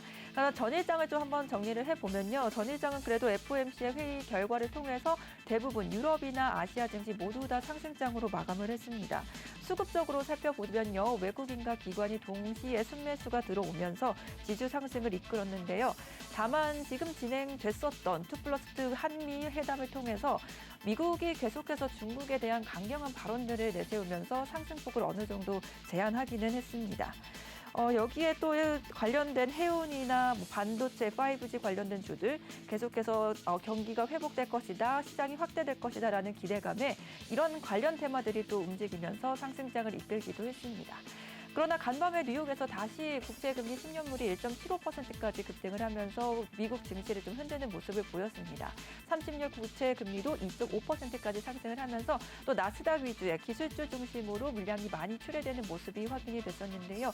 이 때문에 우리 시장도 오늘은 아까 동시효과 상황에서는 그 영향을 받아서 약세로 되지 않을까라고 이제 예상이 되고 있는 상황에서 그렇다면 지금 개장 상황에 어떻게 변했을지 한번 체크해 보시죠. 네, 지수부터 한번 확인해 보겠습니다. 네, 역시나 약세로 출발을 합니다. 1.2%까지 하락하며 출발했습니다. 코스피 3,029포인트 선에서 출발하고 있습니다. 네, 코스닥 같은 경우도 1.46% 좀 크게 하락하면서 출발을 했는데요. 935.95포인트 선에서 출발했습니다. 네, 이어서 코스피 수급 상황도 한번 살펴보겠습니다. 네, 어제 잠시 발을 담갔던 기관과 외국인이 다시 떠납니다. 기관이 거의 500억 원대, 외국인이 350억 원대 물량 내놓고 있고요. 개인 같은 경우가 920억 원대 물량 담아내고 있습니다. 네, 이어서 코스닥도 한번 살펴보시죠. 코스닥은 외국인이 들어오고 있네요. 외국인이 40억 원 가까운 물량 담아내고 있고요. 기관은 소폭 팔아치우고 있습니다. 여기에 개인도 함께 35억 원 물량 내놓고 있습니다. 네, 이어서 시총 상위 종목들 살펴보겠습니다. 네, 먼저 대부분 역시 하락세로 출발을 하고 있습니다. 네, 삼성전자가 1.09% 하락하면서 82,000원 선에서 출발을 하고 있고요. SK하이닉스 2.46% 시세 크게 내주고 있습니다. 138,500원 선에서 출발했습니다. 네이버도 함께 1.61% 내림세 보여주면서 397,000원 선에서 출발을 했고요. 삼성전자 우선주도 0.82% 하락세 보여줍니다. LG화학 2%에 가까운 약세권에서 84만 원에서 출발했습니다. 네, 다음 종목들 계속해서 살펴보시면요. 지금 탑10 종목들 모두 다 하락세 기록하고 있습니다. 현대차가 1.92% 내려오면서 22만 9,500원 선에서 체결이 되고 있고요. 삼성바이오로직스도 1.94% 내림세 보여주고 있습니다. 70만 8천원 선에서 출발하고 있습니다. 삼성 SDI도 2.42% 시세 크게 내주고 있습니다. 64만 6천원 선까지 지금 체결이 되고 있고요. 카카오 같은 경우도 2.51% 크게 내려오면서 48만 5,500원 선에서 출발합니다. 셀트리온까지 1.71% 약세권에서 28만 7천원 선에서 출발합니다. 네, 이어서 코스피 종목 계속해서 살펴봅니다. 네, 지금 15개 종목까지 왔는데 상승하는 종목이 하나도 보이고 있지 않습니다. 기아차가 1.82% 내려오면서 86,100원에서 출발을 하고 있고요. 현대모비스 1.17% 내림세 보여줍니다. 29만 5천원 선에서 출발합니다. 포스코도 1.35% 내려오면서 29만 1,500원 선에서 출발하고 있고요. LG전자가 2.25%또 크게 시세 내줍니다. 15만 2천원 선에서 체결되고 있습니다. LG생활건강 현재 1.1% 하락세 연출하고 있습니다. 네, 이어서 코스피 종목 계속해서 한번 살펴보시면요. 눈에 띄는 종목이 KB금융입니다. KB금융만 유일하게 2.5%대 그래도 크게 상승하면서 51,600원 선에서 출발을 하고 있습니다. 그 외에는 또 계속해서 하락세 보여주고 있는데요. 삼성물산, SK텔레콤, NC소프트 모두 약보합권에서 움직이고 있습니다. SK이노베이션은 현재 3%대 크게 또 하락하면서 20만 8천원 선에서 출발하고 있습니다. 네, 이어서 코스닥 시총 상위 종목들 살펴보시죠. 역시나 1위부터 5위 종목들 모두 다 내려오고 있습니다. 셀트리온 헬스케어 1.91% 하락하면서 12만 3,200원 선에서 출발합니다. 셀트리온 제약도 1.73% 내림세 보여주면서 14만 8천원 선에서 출발하고요. 알테오젠 1.1% 하락합니다. 15만 2,300원 선에서 체결되고 있습니다. 네, 펄어비스와 카카오게임즈 게임 관련주들까지도 역시나 하락하는데요. 펄어비스 1.02%, 카카오게임즈 1.72% 내림세 보여주고 있습니다. 네, 이어서 6위부터 10위 종목들도 역시나 다 내림세 보여주고 있습니다. 네, CGN이 2.38% 크게 내려오면서 13만 1,400원 선에서 체결이 되고 있고요. 에코프로비엠도 1.59% 하락세 연출하고 있습니다. 15만 5,200원 선에서 체결되고 있습니다. 네, 이어서 SK머티리얼즈도 1.88% 지금 내려오면서 지금 30만 7,400원 선에서 출발을 하고 있습니다. 네, 그리고 CJ ENM도 1.18% 내림세 보여주고 있습니다. 14만 2,200원 선에서 현재 출발을 하고 있고요. 스튜디오 드래곤도 함께 1.7% 하락을 하면서 현재 94,100원 선에서 출발을 합니다. 네, 코스피 코스닥 지금 거의 탑10 종목을 불구하고 모두 다 내림세로 출발하는 모습이 확인되고 있습니다.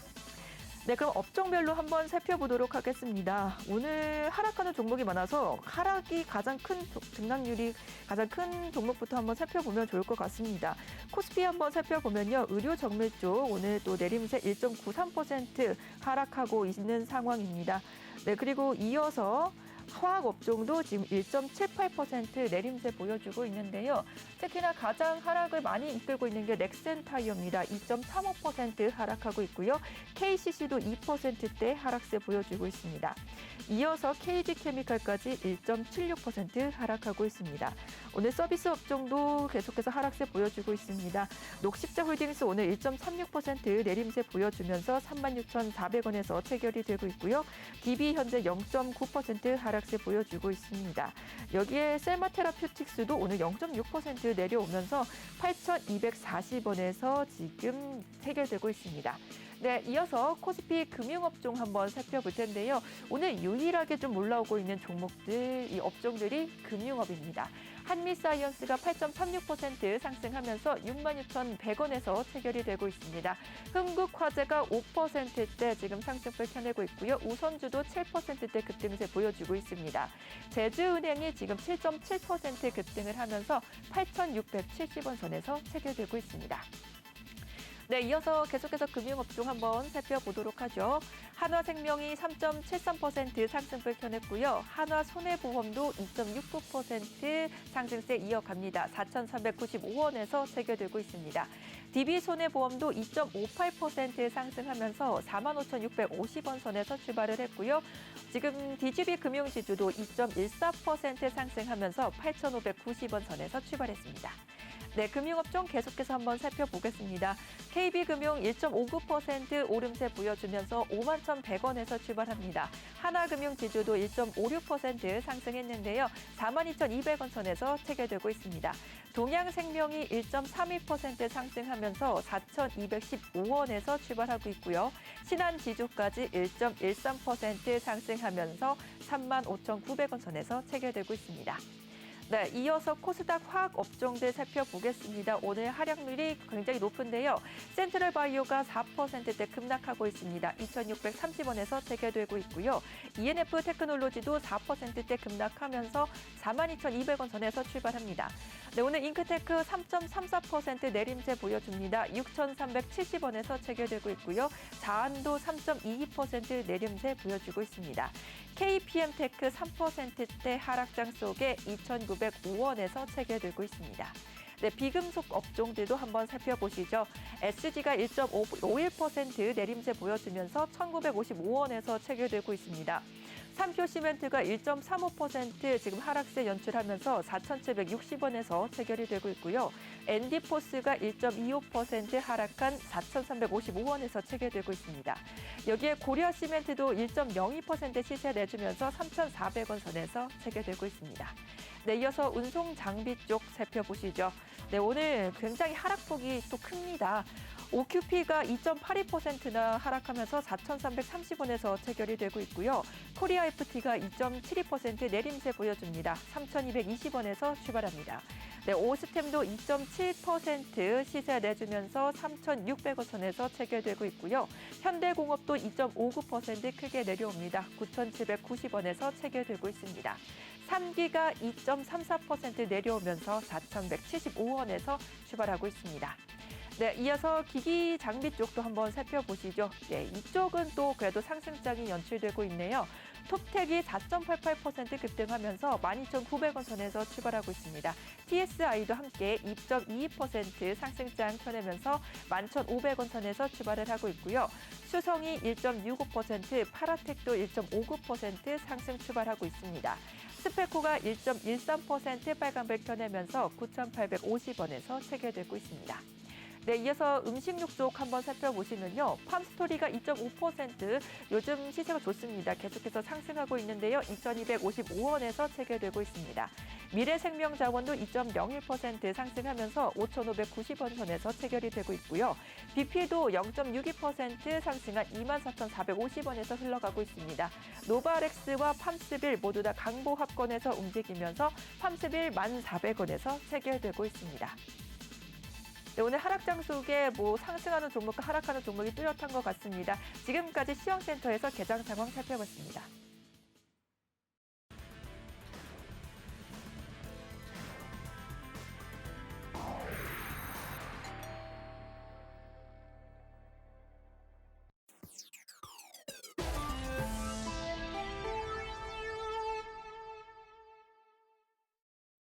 네, 개장 후 증시 상황까지 확인해보고 오셨습니다. 오프닝벨 1부, 이번에는 증시 플러스 전문가분 모시고 말씀 나눠볼 텐데요. 국내 증시 상황에 대해서 말씀 나눠보도록 하겠습니다. 도움 말씀 주실 분, FP코리아의 강승민 전문가 자리해 주셨습니다. 안녕하세요. 안녕하세요. 네, 오늘 코스피, 코스닥 할 거 없이 너나 없이 1% 이상의 하락률을 기록을 하고 있는데요. 네. 아무래도 뉴욕 증시가 큰 폭으로 하락을 하다 보니까 영향을 받은 것 같습니다. 금융업을 제외하고는 거의 파란불을 켜고 있네요. 네, 아무래도 지금 현재 금리에 대한 압박이 시장이 강하게 작용하고 있다 이렇게 말씀드릴 수 있겠습니다. 연준에서는 물론 약간의 달래기 식으로 발표를 했지만 아무래도 금리에 지속적인 영향을 받는 건 시장이기 때문에 시장의 반응이 좀 좋지 않았다 이렇게 말씀드릴 수 있을 것 같고요. 아무래도 변동성이 좀 더 줄어들면서 이런 부분에 단기적으로는 영향을 좀 크게 받을 것으로 예상이 되고, 하지만 시장 전반적으로는 아무래도 우상향하면서 좋은 쪽으로 갈 것이다 이런 의견이 지배적으로 나오고 있는 상황입니다. 그럼 어떻게 보면은 좋은 기회가 될 수 있다 이렇게 해석을 해봐도 되는가요? 네, 굉장히 그래서 긍정적으로 보고 계신 것 같아요. 저뿐만 아니라 많은 분들이 긍정적으로 보고 있는 상황인 것 같은데요. 사실은 이제 저 같은 경우에는 연준이 이렇게 역할을 못할 정도인가 이런 생각을 좀 받고 있는 그런 상황인데 많은 분들이 아무래도 주식 비중을 확대할 수 있는 좋은 기회다 이런 얘기를 하시는 것을 보면서 저도 아무래도 많은 분들이 기회로 여기고 있다 이런 느낌을 받았습니다. 근데 어쨌든 뭐 오늘 떨어지고 있지만 전체적으로 본다면 박스권 안 아닙니까? 그렇죠? 네 이 맞습니다. 박스권에서 아직 하향 쪽으로 간다라는 그런 전망을 할 필요는 없겠죠. 네 어떻습니까? 맞습니다. 지금 뭐 계속 여기 버스권 안에서 움직이고 있기 때문에 지금 뭐 하락한다 이런 얘기보다는 이 상태에서 좀 지지부진하게 가다가 좋은 기회가 있으면 올라갈 것이다 이런 얘기들이 많이 나오고 있습니다. 그러니까 예를 들어서 지금 떨어지고 있지만 금리가 올라도 크게 흔들리지 않을 기업들을 골라내는 게 중요하지 않나요? 네 맞습니다. 지금 뭐 투자 많이 생각을 하고 계시겠지만 여러분 면모에서 보자면 이런 가운데에서도 오를 수 있는 기업들은 계속 오르고요. 사실은 떨어질 기업들은 떨어지기 때문에 이 상황에서 어떤 기업을 고르느냐가 굉장히 중요한 포인트가 되겠습니다. 네. 잘 고르면 오히려 저가에 살 수 있는 기회도 되겠다. 네 맞습니다. 네.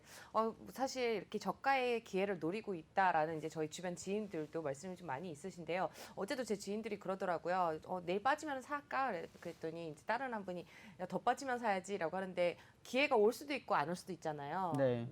그러니까 어느 타이밍에 들어가야 될지 그게 굉장히 또 중요한 것 같기도 합니다. 근데 지금 날씨가 이렇게 따뜻해지다 보니까 이제 뭐 지금 식음료 오늘 보니까는 뭐 코스닥 같은 경우는 기계 장비도 상승률이 좀 좋긴 하지만은 네. 식음료 쪽이 또 좋아요. 네. 날씨가 풀리면서 사람들이 이제 조금씩 좀 야외로 나오고 있다 이렇게 해석을 해봐도 될까요? 네, 뭐 그런 것도 있고요. 주변에 보면 이제 뭐 저도 공원 옆에 살고 있는데 요새 공원에 사람들이 많이 이제 햇볕 쬐러 나오고 있는 그런 상황으로 보이고요. 또 아무래도 미국에서도 발표를 했는데 은행이나 IT, 화학, 자동차, 건설기계, 소매, 판매, 친환경주가 굉장히 좋을 것이다.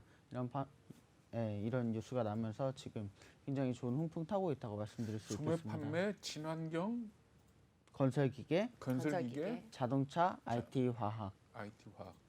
네. 뭐 다 그럴 만한 전반적으로 이유들이 있네요. 네, 네. 이해는 되는데 그렇게 따지니까 또 굉장히 많은 쪽으로 섹터가 좀 이제 많이 있는 것 같습니다. 근데 왜 네. 오늘 같은 장에서 왜 내 종목은 안 올라가 이런 생각할 수 있잖아요. 네. 이럴 때 항상 끝에 좋은 종목을 추천을 해주시긴 하는데 오늘 좀 바로 제가 좀 어떤 종목을 여쭤보고 싶어요. 어떤 네. 종목을 갖고 오셨는지 좀 미리 말씀해 주시면 어떨까요? 오늘은 처음에 한번 얘기해 볼까요? 네. 제가 오늘은 의류 관련해서 가지고 의류. 왔는데 특별하게 느낌상 네. 봄이 이제 따뜻하게 오니까 뭐 산도 가시고 들도 가시고 이렇게 하면서 그래서 갖고 오신 게 아닌가라는 생각이 드는데 맞나요? 네, 뭐 그런 비슷한 측면이 있습니다. 사실은 이제 의류 업체들이 사실은 그동안 좀 코로나로 인해서 지지부진했다 말씀드릴 수도 있겠지만 또 그 지지부진한 가운데 또 특별하게 좋은 흐름을 타고 있는 종목들이 있어서 오늘은 한번 소개를 해볼까 합니다. 네, 사실은- 어떤 종목인가요? 네, 저희가 오늘 관심주로 갖고 온 종목은 영업무역이라는 종목입니다. 영혼 무역, 노스페이스 맞습니다. 그렇죠. 네, 뭐 많은 분들이 노스페이스 이렇게 잘 알고 있고 계시지만 특별히 또 청소년들 가운데에서 노스페이스라든지 나이키, 아디다스를 수입하고 있는 그런 종목이기 때문에 많은 그런 사랑을 받고 있습니다. 특히나 요새 같은 경우에는 스카시라는 자전거 브랜드를 소유하고 있기 때문에 네. 자전거 동호회 가운데에서도 굉장히 사랑을 받고 있는 자전거도 만듭니까? 네, 수입해 오겠죠, 물론. 네 여러 가지 수입을 해서 어. 완성 자전차를 만드는 그런 회사입니다. 네. 그럼 동호회 분들한테도 굉장히 인기가 많은 그런 네. 브랜드여서 굉장히 사랑을 받고 있다 말씀드릴 수 있겠는데요. 근데 주가 흐름을 보니까 조금 떨어졌다가 꽤 반등을 해 있는 상태네요. 네, 맞습니다. 조금 떨어졌다가 반등을 하고 있고 앞으로 좀 더 오를 수 있다 이렇게 말씀드릴 수 있는 네. 그런 가운데 있다고 볼 수 있습니다. 지금 보니까 작년 4분기 영업이익이 이제 예상치를 상회하면서 좀 좋은 흐름을 보여줬고 2021년도 반등 기대감이 있다 이렇게 보여지는데 네, 지금 오늘 같은 장에서 좀 빠졌을 때 들어가도 괜찮다고 보세요. 가격대가 어떤가요? 네, 지금 이제 뭐 그래프 나오고 있는데 지금 잠깐 빠졌는데 이쯤에서 들어가기 참 좋다.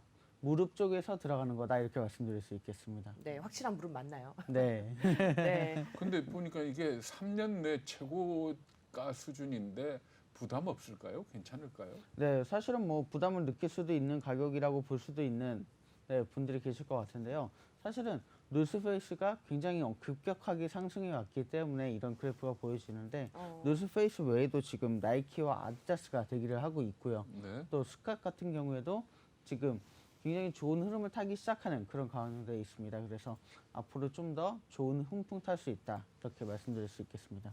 네. 아니 다른데 이렇게 이제 주가 추천을 하는 걸 보니까 목표 주가는 49,000원이고 네. 네, 그다음에 3월 16일 기준으로 현재 주가가 38,850원이다. 오늘 이제 4만 원대잖아요. 네. 무릎인 것 같기는 한데 네. 이러다가 뭐 발밑으로 막 내려가고 이러면 어떡해요, 전문가님?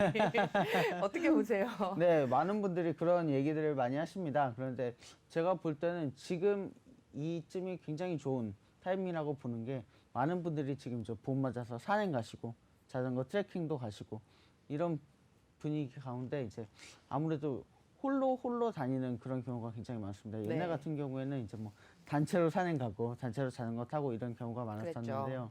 지금은 이제 혼자 가다 보니까 오히려 이런 장비들을 제대로 가지고 가는 분들이 많이 있습니다.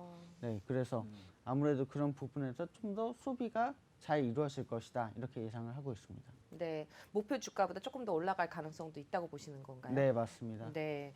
그렇다면 오늘 이제 종목 추천을 먼저 시작을 했는데 네. 오늘은 어떤 내용으로 저희 시청자분들을 위해서 준비해 오신 내용이 어떤 내용인가요? 네, 자, 첫 번째로는 코로나 금융 지원에 관해서 네, 한번 가져왔습니다. 네, 그동안 굉장히 말이 많았죠. 뭐 정부 지원이 너무 많다. 그래서 네. 정부가 힘들 것이다 이런 얘기들을 해왔는데 생각보다 우리나라 시장이 굉장히 좋아지면서 코로나 금융 지원이 아직 2분의 1밖에 안 풀렸다 이런 기사가 나왔습니다. 네. 네, 그래서 앞으로도 우리나라에서는 풀 돈이 많다.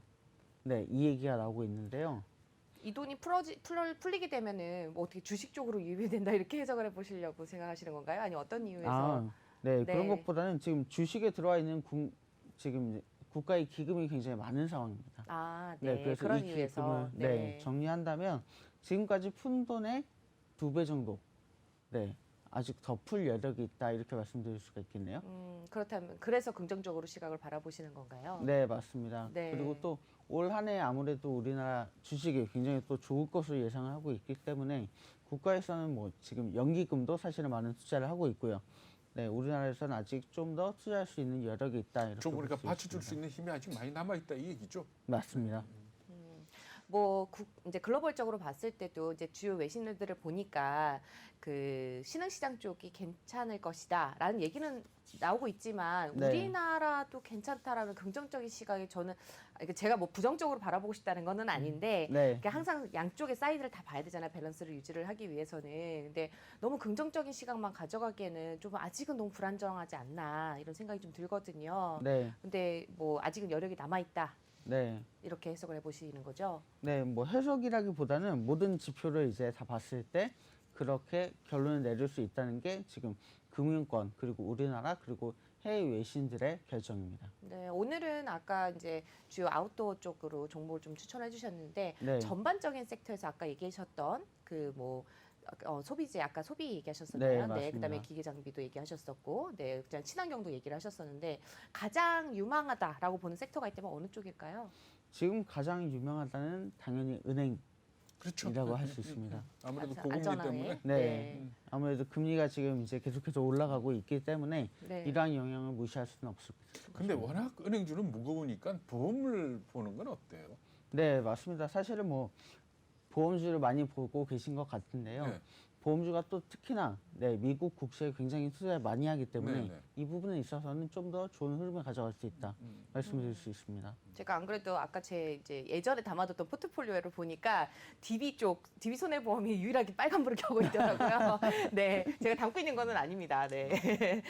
지금 이제 그동안에 이제 따뜻해진 봄이 오긴 했지만 그동안 이제 추운 겨울을 지나면서 많은 분들이 이제 집에 집콕도 하고 계시고 이제 하실 게 없다 보니까 핸드폰으로 많이 중고 거래를 많이 하신다면서요. 네, 맞습니다. 특히나 뭐 지금 이제 소비가 아무래도 네, 들어오는 돈이 없으니까 많이 위축돼 있는 그런 상황인데요.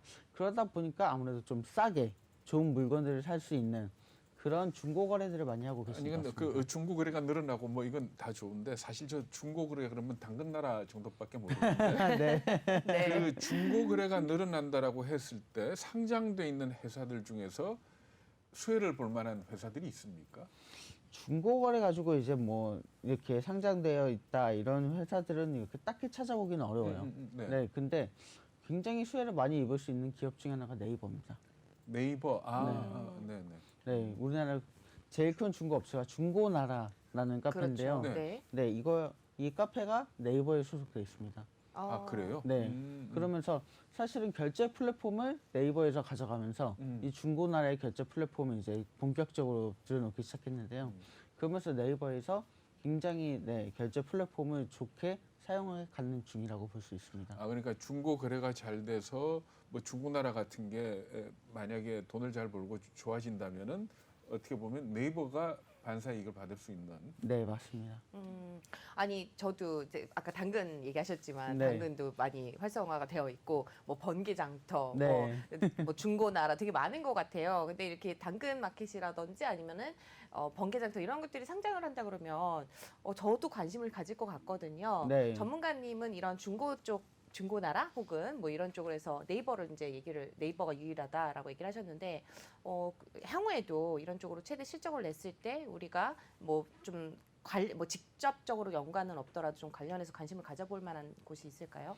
네, 사실은 뭐 제가 오늘 중고나라를 좀 가져오긴 했는데요. 중고나라를 가져온 이유가 거기에 있습니다. 왜냐하면 국내에서 지금 가장 크고요. 네. 네, 연간 자금도 굉장히 많이 흘러 들어가고 있고요. 광고도 굉장히 많이 집행을 하고 있습니다. 그래서 아무래도 중고나라가 만약에 상장을 하게 된다면 관련 업체 중에서는 가장 먼저 상장할 수 있다 이렇게 말씀드릴 수 있겠습니다. 네.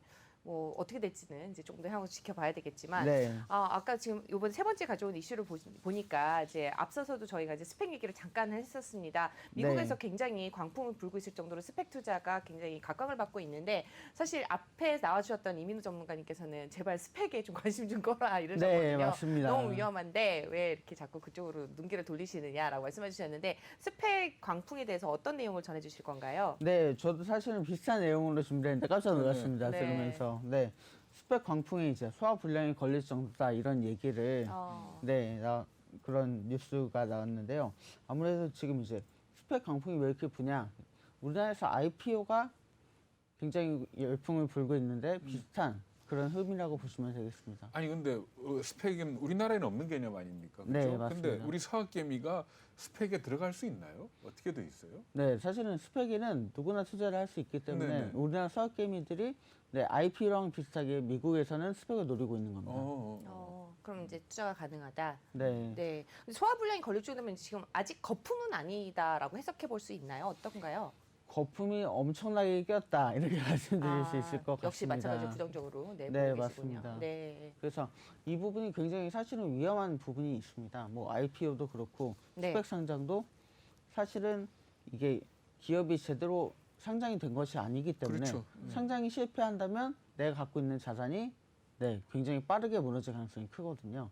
이 부분에 있어서 아무래도 많은 전문가들이 주의를 유의해야 한다 이렇게 얘기를 하고 있지만 단기간에 굉장히 많이 돈을 벌 수 있다는 이런 투자 심리 때문에 많은 분들이 들어가고 있습니다.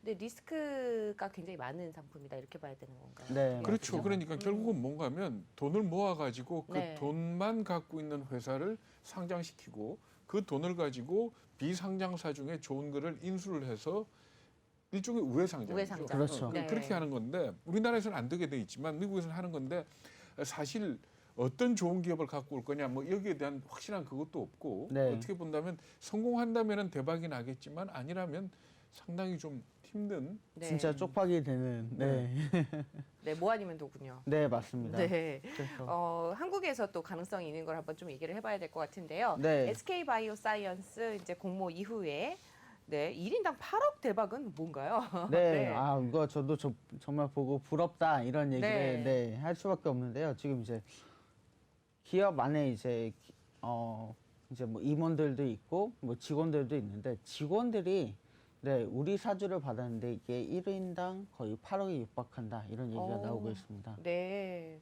부럽습니다. 네. 그래서 이제 뭐 SK 바이오팜이 이전에 상장했을 때 그래서 직원들이 재빠르게 퇴사하고 이 주식을 팔았다 이런 얘기들이 많이 나왔는데요. 지금 이제 그런 부분에 있어서 좀 우려가 나오는 그런 부분이 있습니다. 근데 오늘 벌써 SK 바이오사이언스 상은 못 하고 있지 않습니까? 네. 네, 그러니까 바이오팜 같은 경우는 따상상상 뭐 이렇게 네, 갔었는데 맞습니다. 퇴사를 하면 바로 주식을 팔 수 있는 건 아니죠. 그러니까 한 달 정도 있어야 돼요. 네. 그렇게 기간이 생각한다면 있죠.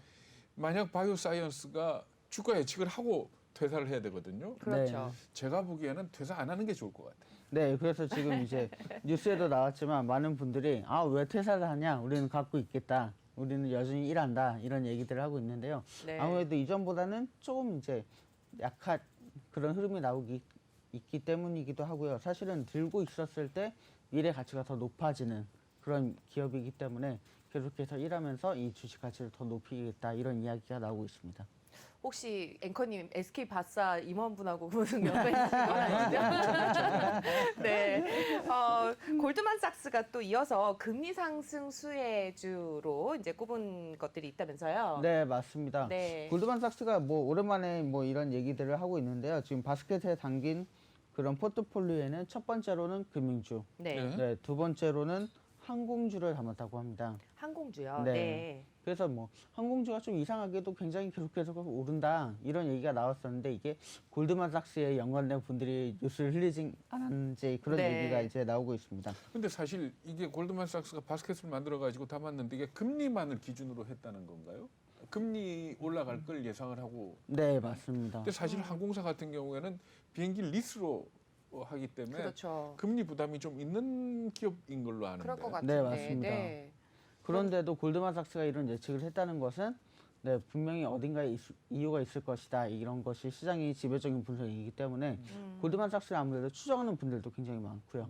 네, 뉴스를 내놓을 때마다 시장을 네. 출렁거리게 하는 기업이기도 하기 때문에 아무래도 이런 발표는 또 주요하게 역할을 할 것이다. 이렇게 보고 있습니다. 근데 기사에 보니까 금융주가 많고 그다음에 의류계통, 네. 갭 뭐 이런 주식도 있고요. 그러네. 네네. 금리 민감 바스켓. 아 그리고 저 항공사는 그거네요. 여행이 늘어날 거다라는 늘어나겠지. 낙관론에 따른 거지 금리하고는 관계없이 상관없이. 바스켓에 담아놓은 걸로. 네, 이렇게 맞습니다. 아, 네. 네. 근데 지금 지금 코로나 백신 같은 경우 그 영국 유럽에서는 이제 중단 사태가 벌어지고 있잖아요. 네, 맞습니다. 그리고 우리나라도 지금 어떻게 될지는 조금 더 지켜봐야 될 것 같아요. 좀 젊은 층, 뭐 20, 30대, 40대 위주로 좀 가야 된다. 뭐 이런 얘기도 나오고 있고 네. 좀 연로한 분들보다는 좀 젊은 층으로 먼저 시작을 하는 게 낫지 않겠냐 이런 이야기도 좀 나오고 있잖아요. 네.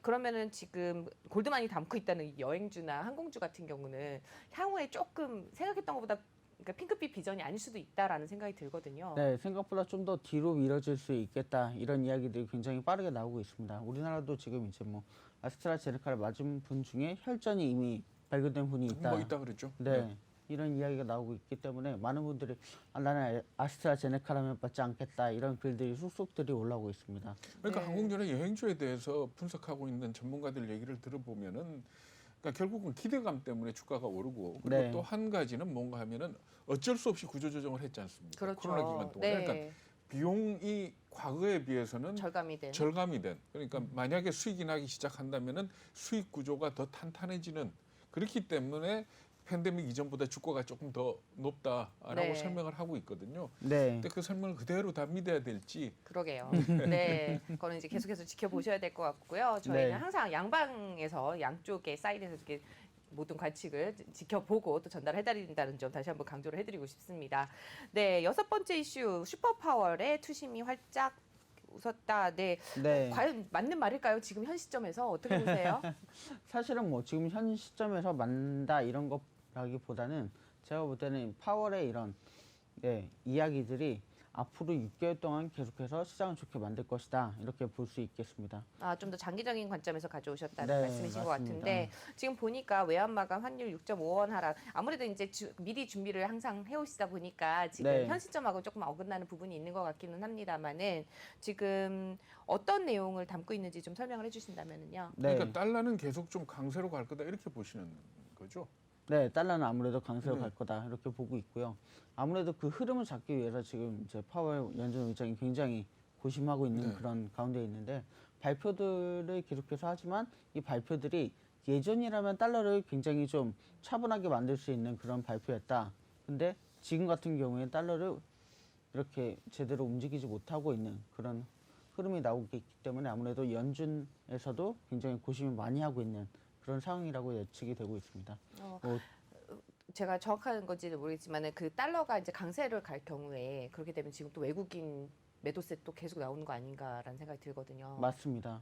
외국 자금이 우리나라에서 네. 출해될 가능성도 굉장히 높고요. 왜냐하면 달러가 높으면 자국 시장에서 충분히 투자가 가능하기 때문입니다. 달러가 약해졌을 때 바로 외국 시장에서 더 재미를 볼 수 있는 상황이고요. 우리나라라든지 이제 동남아 신흥국들이 그래서 더 많은 사랑을 받는 가운데 있는데 그것 때문에 이제 달러가 만약에 조금 높아지게 되면 우리나라에서 또 급격하게 출해되는 모습을 보이잖아요. 그런 부분들이 아무래도 우려가 되고 있습니다. 그런데 또 불구하고 또 그렇게 해서 가격이 낮아진다. 그럼 또 매력적으로 보이면서 또 다시 들어올 수 있는 확률도 있지 않을까요? 네, 맞습니다. 달러가 조금 내려가면 지금 실제로 뭐 3원 차이, 5원 차이인데도 불구하고 아, 네. 제가 드린 질문은 환율보다는 이제 그 종목별로 이제 가격 매력을 말씀을 드린 거였는데요. 네, 맞습니다. 종목별로도 뭐 굉장히 관심 있는 그런 것들이 많죠. 사실은 뭐 삼성도 조금만 내려가도 외국인들이 엄청나게 들어왔다가 조금만 올라도 엄청나게 나갔다가 이런 흐름들을 보여주고 있기 때문에 우리나라 장이 그런 점에서 굉장히 재미가 있다 이렇게 말씀드릴 수도 있습니다.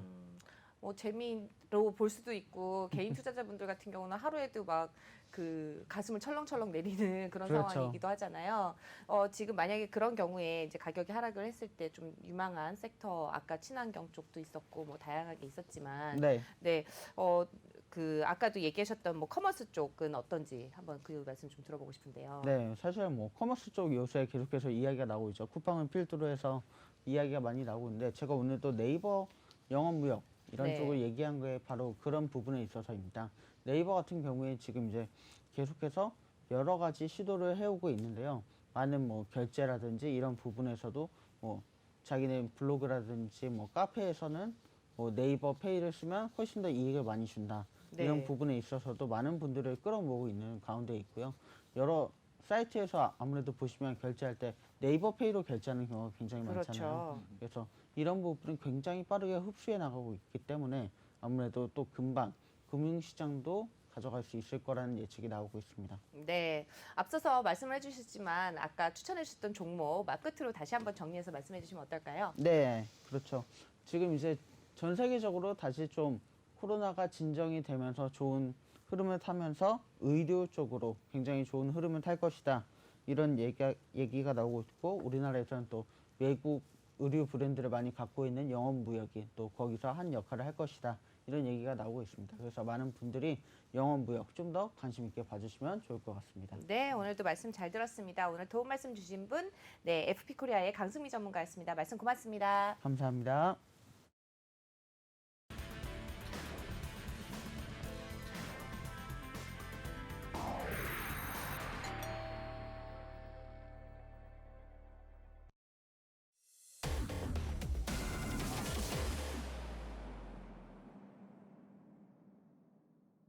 네, 이번에는 김기성 앵커가 꼽은 가장 핫한 이슈죠. 이슈 2세 대해서 또 말씀 나눠보도록 하겠습니다. 첫 번째 이슈로는 좀 백신 이야기를 좀 해보고 싶은데요. 유럽연합도 백신 여권을 추진하고 있다면서요? 네, 그렇습니다. 정확하게 말하면 백신 여권이 아니고 백신 접종 증명서로 봐야 될 것 같습니다. 네. 파이낸셜 타임스가 보도를 한 건데요. 내용이 뭔가 하면은 유럽연합이 이 백신 접종 증명서를 발급할 것을 현재 검토하고 있다 이렇게 보도를 했습니다. 사실 유럽연합이 이 백신 여권을 추진을 해왔었는데 프랑스 같은 나라가 반대를 했습니다. 왜냐하면은 백신 여권을 발급하게 된다면은 백신을 맞지 않은 사람에 대한 차별이다.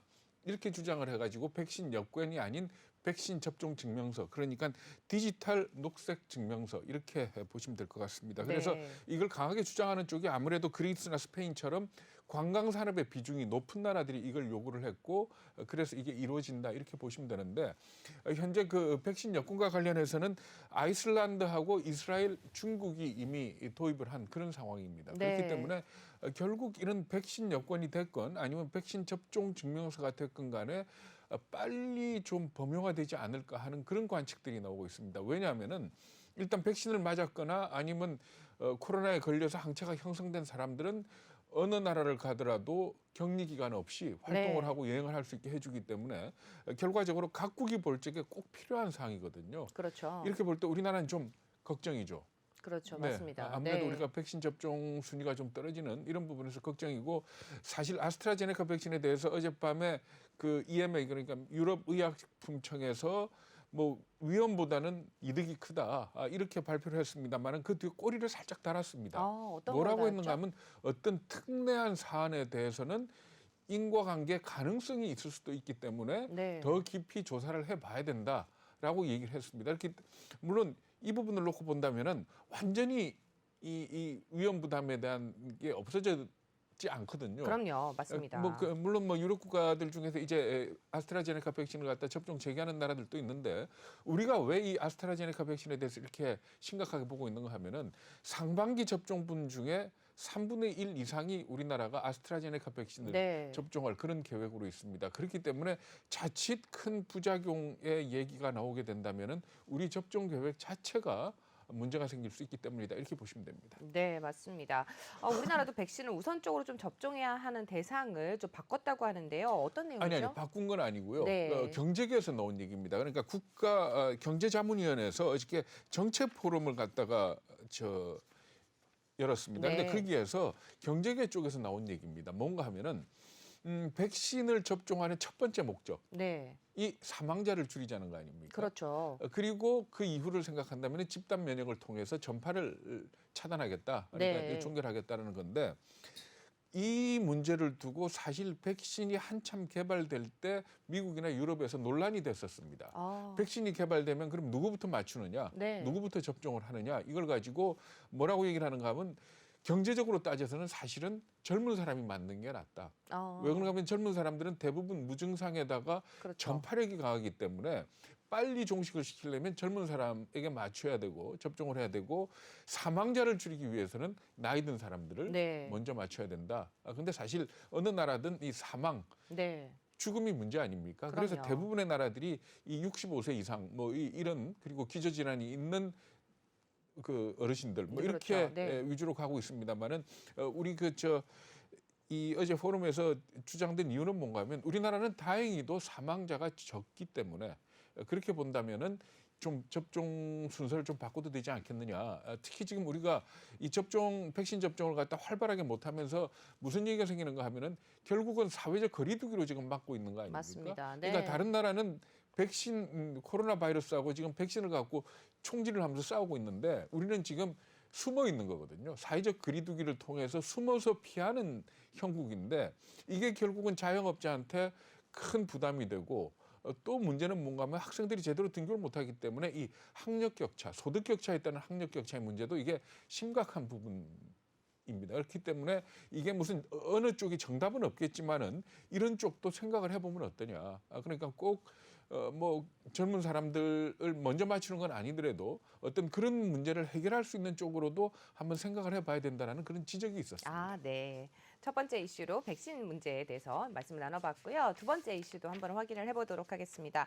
두 번째 이슈 있은 반도체네요. 반도체 문제가 연일 달아오르고 있는데 미국에서 반도체 생산업체에 대한 혜택을 줘야 한다. 이런 요구가 굉장히 커지고 있다면서요. 네, 사실 우리가 반도체가 오펙의 기름처럼 말하자면 우리나라의 전략적인 어떤 생산 품목이 될 거다 이렇게들 얘기를 하고 기대를 하고 있습니다만은 최근에 미국이나 유럽의 움직임을 보면 심상치가 않다라는 그런 얘기가 나오고 있습니다. 네. 미국 같은 경우에 바이든 대통령이 왜 4대 전략 물자 반도체, 히토리움 이렇게 공급망을 검토해봐라라고 지시를 했지 않습니까? 그러면서 전반적인 분위기가 좀 바뀌고 있는 것 같습니다. 그러니까 인텔의 CFO가 어제 미국 상원의 재무위원회에 참석을 해서 발언을 했는데 내용이 뭔가 하면은 미국 내에 있는 반도체 생산업체에 대해서 세금 혜택도 주고 보조금도 줘라라는 네. 그런 내용이었습니다. 그런데 사실 미국 같은 경우는 개별 기업에 대한 그것도 거대 기업에 대한 지원은 사실 거의 안 하는 게 보통이거든요. 그래서 의회에서 대부분의 경우에는 이런 지원을 요청하면은 받아들이질 않는데 지금은 분위기가 많이 바뀌었다 그럽니다. 네. 그러니까 이 반도체 같은 부분에 대해서는 국가가 보조금을 주거나 세금 혜택을 줘가지고 생산 체계를 갖다 갖춰야 되는 거 아니냐 이런 쪽으로 지금 흐르고 있다 그러거든요. 그래서 사실 미국 입장에서 본다면 1990년대까지만 하더라도 전체 반도체 생산량의 한 30%를 미국에서 생산을 했습니다. 그런데 네. 지금 현재는 그 비율이 한 10%, 12% 정도로 떨어져 있기 때문에 아마 인텔의 이런 요구 내지는 인텔이 아니더라도 그 미국에 들어가서 생산하는 업체에 대한 보조금이나 세금 혜택이 늘어나게 된다면 미국으로 가는 내지는 미국의 반도체 생산이 활성화되지 않을까 하는 그런 지적들이 나오고 있습니다. 네, 유럽도 어떻게 반도체 자체 생산을 좀 추진하고 있다면서요. 네, 그렇습니다. 그러니까 유럽 같은 경우에도 개별 기업에 대해서 반도체가 아무리 중요하다 하더라도 개별 기업이 알아서 생산할 일이지 어떤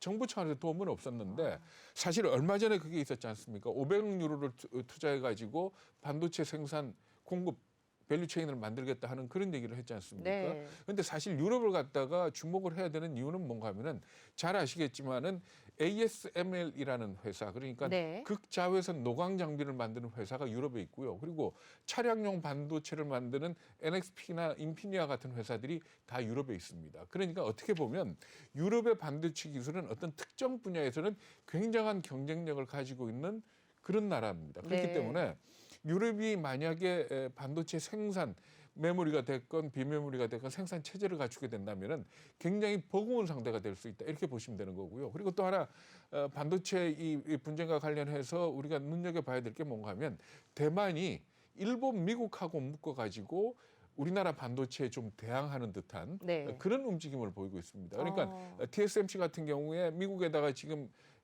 그 대규모 공장을 짓겠다 해가지고 공장을 애리조나 주에 짓고 있지 않습니까? 네. 여기에다가 일본에다가는 또 R&D 센터를 어.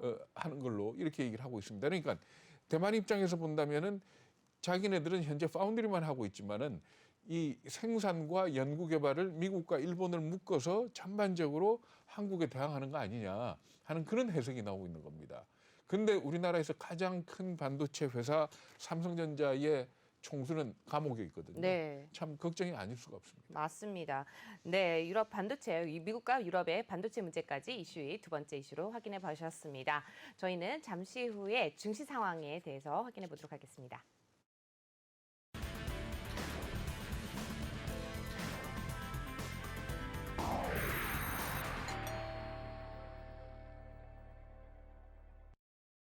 네, 시황센터 이수민입니다. 우리 시장 계속해서 양시장 하락세 이어가고 있습니다. 코스피가 0.95% 하락하면서 3,036포인트 선에서 지나고 있고요. 코스닥 같은 경우도 0.66% 내림세 보여주면서 943.47포인트에서 지나고 있습니다.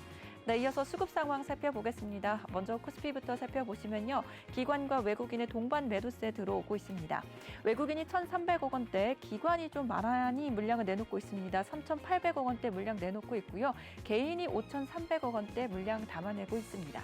네, 이어서 코스닥 매매 동향도 한번 살펴보시죠. 코스닥 쪽은 외국인들이 물량을 좀 담아내고 있습니다. 외국인이 150억 원대 물량 담아내고 있고요. 기관이 470억 원대 매도 우위 보여주고 있습니다. 개인도 함께 358억 원 물량 담아내고 있습니다.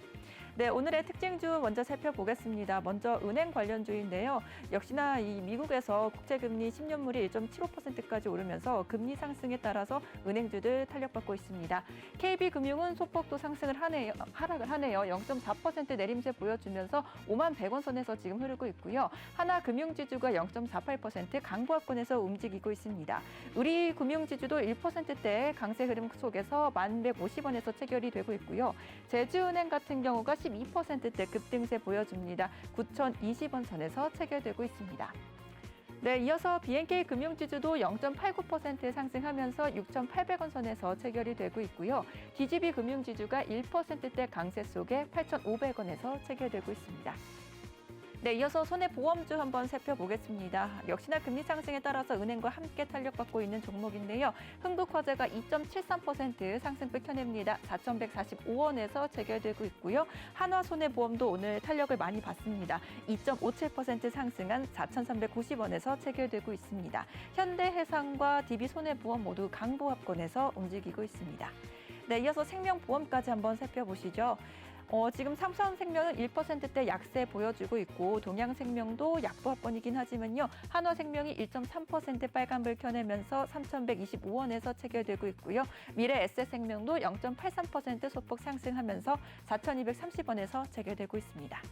네, 이어서 히토류 관련주도 살펴보도록 하겠습니다. 현지 시각으로 18일 알래스카에서 미국과 중국의 고위급 회담이 진행이 됐습니다.